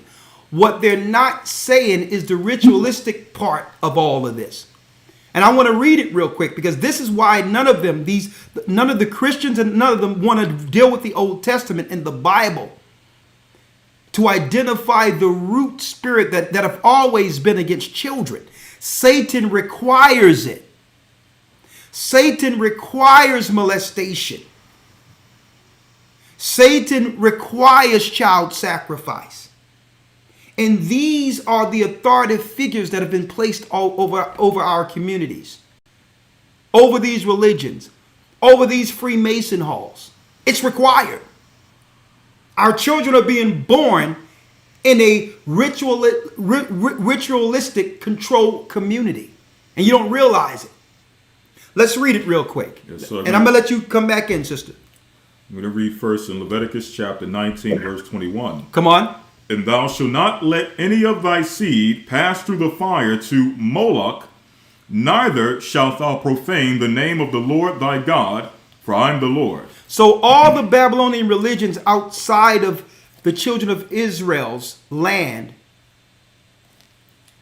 would have their children handed over, sacrificed, molested, and all that to Moloch. That was part of the ritualistic settings of all Babylonian churches and institutions, even back then. Let's go. Let's read it. Deuteronomy chapter 18, verse number 10. Read. There shall not be found among you anyone that maketh his son or his daughter to pass through the fire, or that useth divination, or an observer of times, or an enchanter, or a witch. You see how it's all connected? Witchcraft, sorcery, voodoo. See it, sister? At the end of the day, all of the gods they're worshiping requires innocent blood. So what happens? So check it out. So what happens is, just say one of them get violated by one of these wizards, sorcerers, and evildoers in our communities, and now it's led in one of our homes where our innocent children lies after they've been victimized. Usually those victims become predators, and it becomes a perpetual generational curse amongst our community. And it continually gone on unrecognized. Next scripture, Elder Lawyer. Man, that's all we need to say. You have the last word on that before we take the last phone call, sister. And so what you said is true, Elder. So that's why, when I realized that, I had to cry to the Most High and really understand what was going on in my family to break that curse and not allow my kids to perpetuate it. And not only do that, but also expose what was going on so that they will not do it undercover. Because that's what is happening. Things that are happening, and everybody's covering for one another because they're all part of the same set. They're all part of the same secret society. That's why, in the churches it's happening, and no one is saying anything because the pastor and the bishop or the deacons, they all worship the same demons at night. So they facilitate the praying over the young people or over the kids, and it's no problem. Even if you address it, they will deny it. Because when I even my father, even before he died, I tried to comfort him and ask him why you're doing these things like that. Because after I reconcile with myself and I pray to the Most High to clean me, to purify me and restore me, I forgave him even before I asked him, what was going on. I forgave him so that I can have peace of mind. And I went to him and tried to understand why he was doing it. He could not give me an answer. He said that his father used to abuse him, even though the father was not abusing him, sexually, but he was abusing him physically and mentally. So he thought it was okay to pass it to his generation. Look at that. And that's how he died. He died without ever, asking for forgiveness, ever reconciling with his mother. But I said, you know what? I will not perpetuate this wickedness in my family. You understand? And I asked the Most High to reverse the tide in my life, and not myself to be an abuser or to perpetuate the wickedness of my forefathers. And I thank the Most High because with this knowledge, with the understanding, with your relationship now and knowing the Most High, you're the example of those who are breaking the curse. And we have to praise, we have to thank the Most High for that. See how you was able to overcome it, articulate it, express what happened to you after overcoming it, having the strength now to protect our children who comes after us. This is what this truth is all about, sister, breaking the curse. Thank you for sharing, okay? That's why I embrace this truth too, Elder. Bless you. Bless you. Bless you. See, because guess what? These are the first steps to freedom. Identifying things, not covering it up anymore, and actually as men beginning to unite as a nation and to do something about it. But we've been so confused and fractured as a nation that there was never a time in which we can actually have these conversations to say, here's the root of the dysfunction. And now men of the Most High can now have meetings on how we're going to implement protection measures. That's right. But protection measures are here. Okay, let's make that clear. 702 area code and 440 area code first. Matter of fact, there's other people. Yeah. Let's see. Was that 678? Where's 678 at? I seen 678. 678 area code. They've been waiting 47 minutes. Shalom. You're live with the Gathering of Christ Church. We're about to break down. Brothers. Shalom. You're live with the Gathering of Christ Church. How are you? Well, can you hear me? Yes, we can hear you, sister. You're on. Through my experience, I want to answer one of the questions that you've asked. What can we do about it? Yeah. And through my experience, what I learned to do about it was to take a stand. I had to learn how to break the curse. And in breaking that curse, I had to walk away from a mother that watched it, allowed it, and I had to raise children. Man, sister, hold up, sister. Protecting I'm hearing them. It's deep that I'm hearing this. What I'm saying is, it's confusing to me. What I'm hearing more and more and more is that this is a normal thing that mothers allow. That's scary. But go on. Very scary. It is very scary, especially when you didn't want us as children and you left us with our father, and you picked me up at a fragile age with a stepfather that you allowed to have this done to me. Plus, I had to experience the curse trickling down with my stepbrother.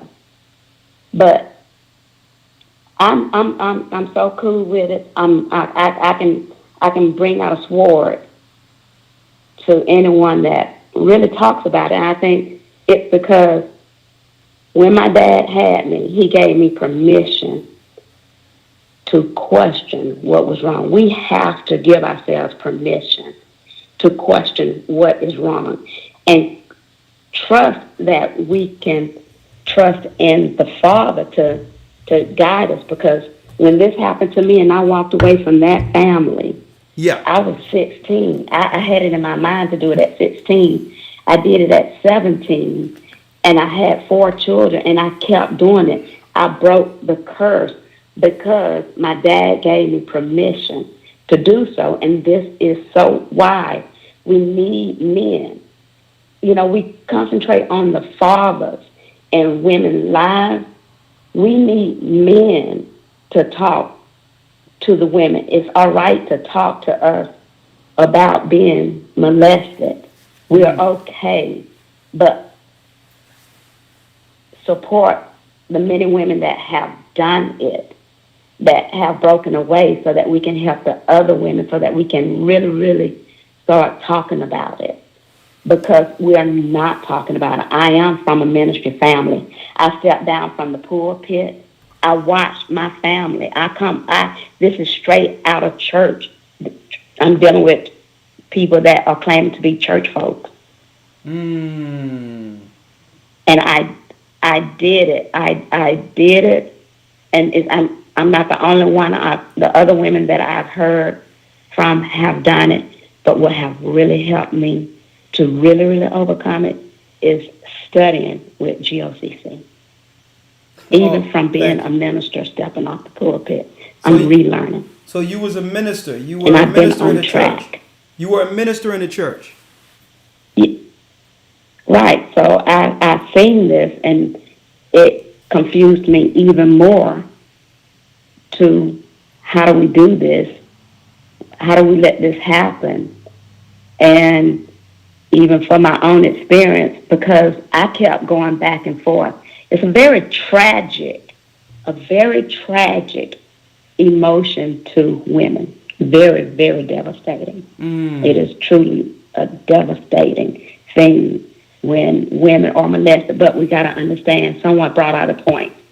There are levels of molestation too. And some of them that continue is when you're blaming yourself, when you know doggone well you provoked it.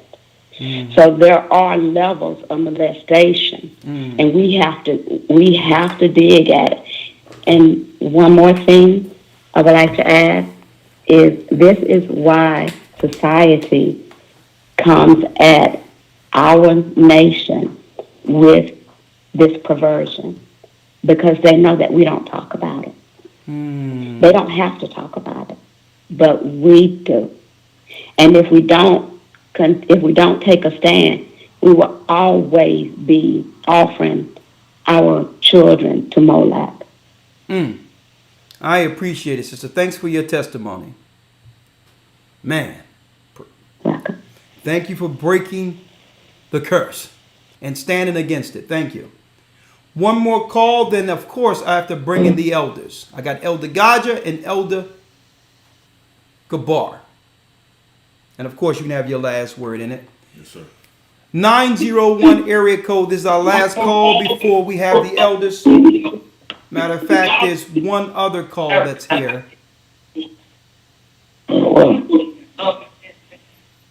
You're live.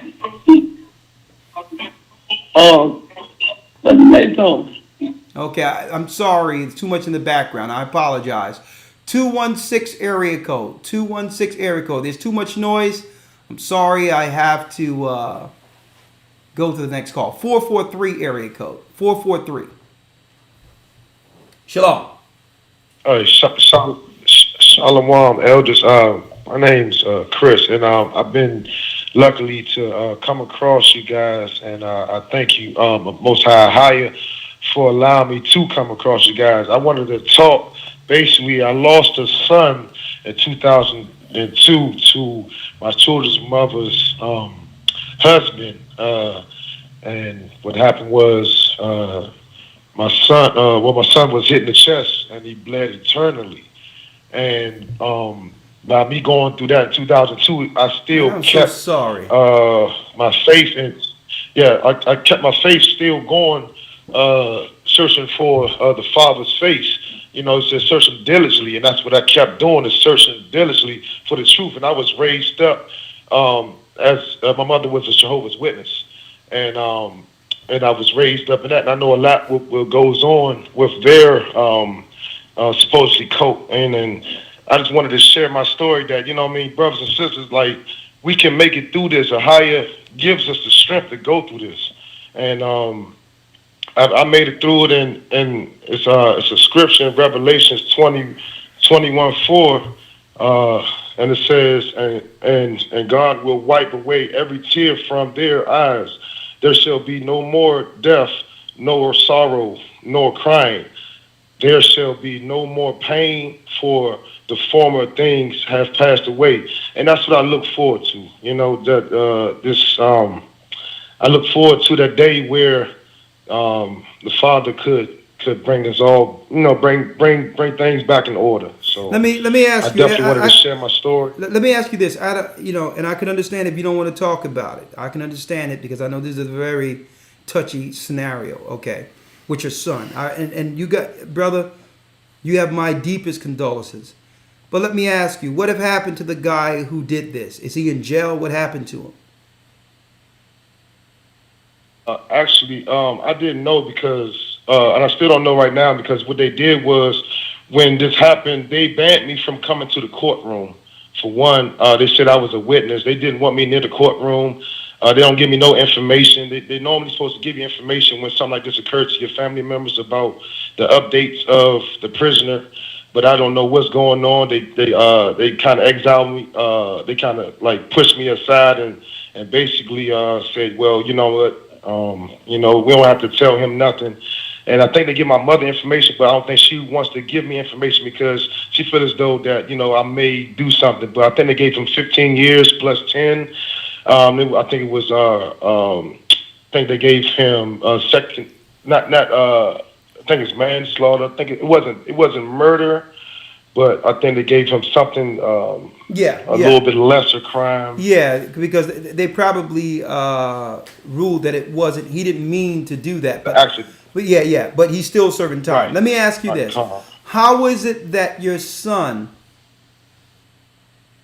was in a position to be harmed by this man? Well, what happened was, come to find out, there was a lot of police reports going on, and what happened was he was putting his hands on my children's mother. It was a lot of police reports, and so this was her. I guess this was her boyfriend after both of you have broken up. This is who she allowed in her home. Yes, and he wasn't supposed to be. She was on housing and everything, but she actually got married to him. When you say she was on housing, so sad that so she was taking care of him. He didn't have his own place. She had a place in her name and brought him in amongst your children. Correct. Okay. And allowed this to keep transpiring. And something was coming to me, Elder. Something was coming to me that something was wrong, and I reached out to my mom, and they would just think, oh well, you just insecure, just let her live her life. She's and I was like, nah, something ain't right. But people don't believe you until it actually happened. And once it happened, my mom was like, oh son, you was so right. And it was just painful going to the hospital with my children's mother not telling me what happened. I was confused. There was like a lot of police there. And I got the call, fell to my knees, and I just asked the Father, to don't let it be happening. Then when it finally sunk in, it was true. So but ever since then I've been sticking with you guys, and I listen to you guys all the time, and I'm just so glad to be able to share the story and just tell the brothers, man, we can make it through this. That's right. Zion, and we're gonna make it through this. Hey brother, listen. The Father Right. got us. Hey brother, thank you for sharing this, and I'll tell you this, brother, you're not alone. And it guess what? It takes a lot of strength for a man to actually break down and express these particular types of stories. And brother, and I'm gonna tell you, your testimony will give other strengths, other people strength, brother. And you have my deepest condolences. But if you stay on this path with the Most High, and I'll tell you, you're gonna see your son again, brother. You'll see him again. All praises. All right. All praises, Most High. All right, brother. Yes, sir. All right. Okay, thank you, Elder. Okay, thank you. Now, Elder, as you can see, now we're gonna move to the elders before we end. Yes, sir. As you can see, we were able to have what you would call a highlighting of what happens in our communities when it comes to because the title is from unrighteousness to righteousness, highlighting the subculture behaviors that we often overlook, so that now our people can tend to now scream, on the rooftops and not stay silent concerning things that have been hurting us in the past, right? Now, through this, you notice there was very little talk about what the white man is doing and what the government is doing. And I always go there. You know why? That's the diversion. What's more heinous? What the white man did from slavery and all that, and what's going on with the system he set up to keep himself in power? Or what we allow to happen continually within our communities? I'm talking about the ills that we as individuals have power to change. What should our focus more so be? Elder Lawyer. Well, absolutely. Of course, the focus should be what's going on in our communities, our immediate families, as someone mentioned earlier. These issues, a lot of the things we're facing in the society that allow the nations to continue to impose their will upon us are things that we don't first, instill within the home and instill within our family, instill within our wives, or that's instilled in the man to be able to properly even deal with the family and protect his family. from the things that are taking place on the outside. So I think definitely a concerted effort has to be put, especially in this time period with all that's going on, has to first be placed on our immediate family, raising them up on the foundation that the Lord set. And again, last but not least, making sure that we are using this information, we're using the laws of God as a way to heal ourselves and not as a way to perpetuate the issues that are going on in our communities. Thank you, Elder. And fixing the man and building up boys to men who will protect the women and families going forward. Raising men to break the generational curse. Okay? Because with that alliance in the spirit, Israelite men who are following Christ, upholding God's law, that alone is a built-in protector.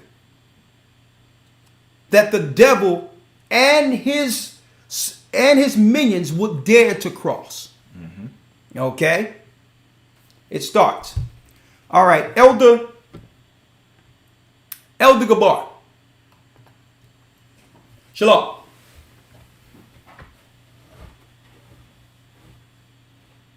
Elder Gabar, you there? Okay. Yes, sir. I'm here.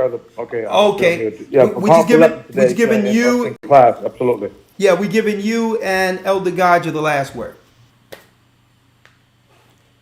Yes, let me just be real quick. Just powerful lesson today, but in regard to what we were discussing earlier today and everything that was discussed today with brothers and sisters, but especially brothers, because the Most High has anointed brothers to be the head and the protectors of the church, his flock, that this is not our rest, and we are literally behind enemy lines. And I think we forget that because, we're comfortable. We have a job, we have a home, we have a fridge, we have, these things, a car maybe, things of that nature. And this is the way things are supposed to be. But now is the time to prepare because the kingdom of heaven is at hand. Okay, and the day of the Lord is darkness and not light. And let me read the book, Amos 5:20, which reads, "Shall not the day of the Lord be darkness and not light, even very dark, and no brightness in it?" So what is the scripture saying? That it's time for us to strap at our loins and strap at our bravery and our faith and our seriousness and say, you know what, this is not our rest. So therefore, when we are in a situation where we are gathered together and we're fellowshipping and things like that, we should appreciate that because that is a little glimpse of our rest, if you will. That's what the Shabbat represents, rest. Yes. But the other 6 days during the week is war. It's preparation. It's getting ready. So I just wanted to leave with this and things of that nature, that we have to build this nation. And, a lot of people that know me, I'm very passionate. I'm yelling. I'm getting sore throat and all that. Every pastor will lose my sore throat and things of that nature because I really understand and really love my people.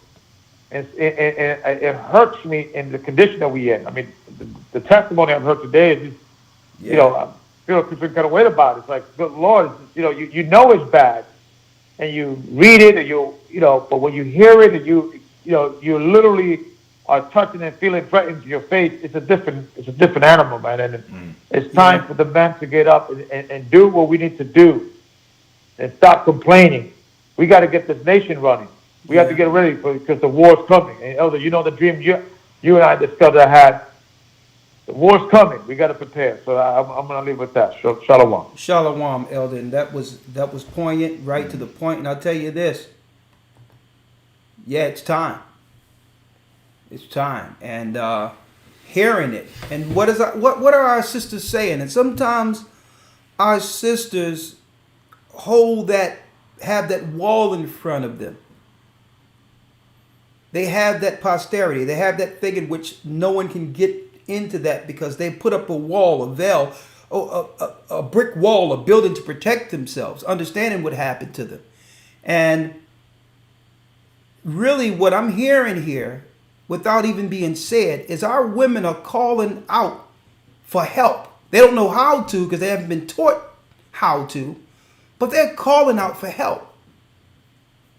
And to some degree, none of that is being heard from a world perspective. Just the end result of what we're seeing, just what's the end result of the curse is being what's magnified and talked about, and not the cry for help. When you see a woman just showing her body and doing all that, that's a cry for help. Mm-hmm. When you see a person who feel that giving their body over to something, to someone, with zero self-worth, without getting anything in return, not getting fulfilled according to how she knows a relationship should be, that's crying for help. And instead of looking at that, blaming it, it's up to us to build a defense and a strength and a rest, a place where our sisters can rest, and be secure knowing that their protectors have taken their position as protectors. Elder Gaja. You there? Yes, sir, I'm here. You have the last word, Elder. Well, yeah, the Bible says in the presence of the elders, use not many words. It's not too much I can say here. It's a profound lesson broadcast. Just want to let me back off Elder Gabar there. Yeah, man. War is here. It's not even coming. It's here. And failure to prepare, we are preparing to fail. Let me just read a quick scripture here from out of the book of Matthew. The Messiah puts it the best. It says, "For then shall be great tribulation, such as was not since the beginning of the world to this time, nor even shall be. And except those days should be shortened, there should be no flesh be saved.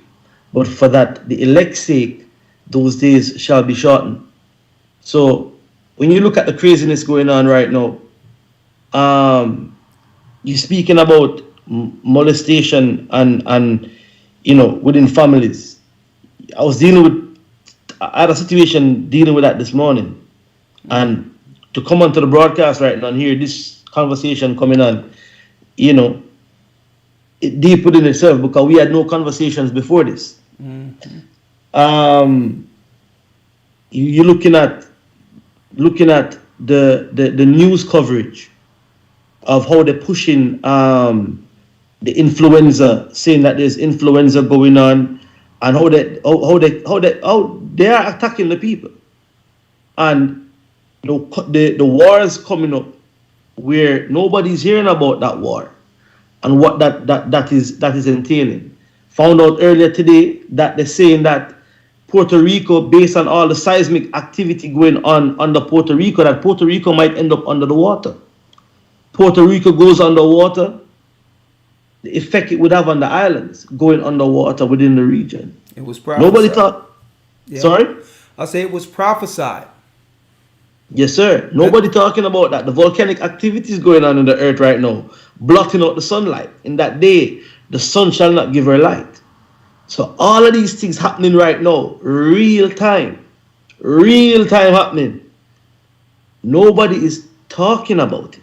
Nobody is looking at it. But we hear the war is here. It's here. Yes, it's here. Always been here. Yeah, we're here. Our men need to get in order first. Our men need to get in order.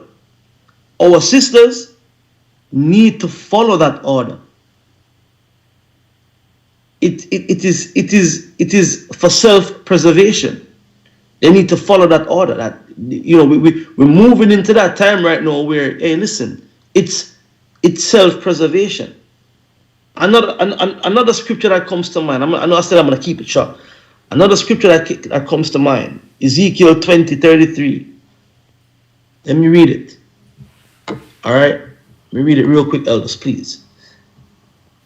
Ezekiel 20:33. And it reads, As I live, it saith the Most High Power, surely with a mighty hand and with stretched out arm and with fury poured out, I will rule over you.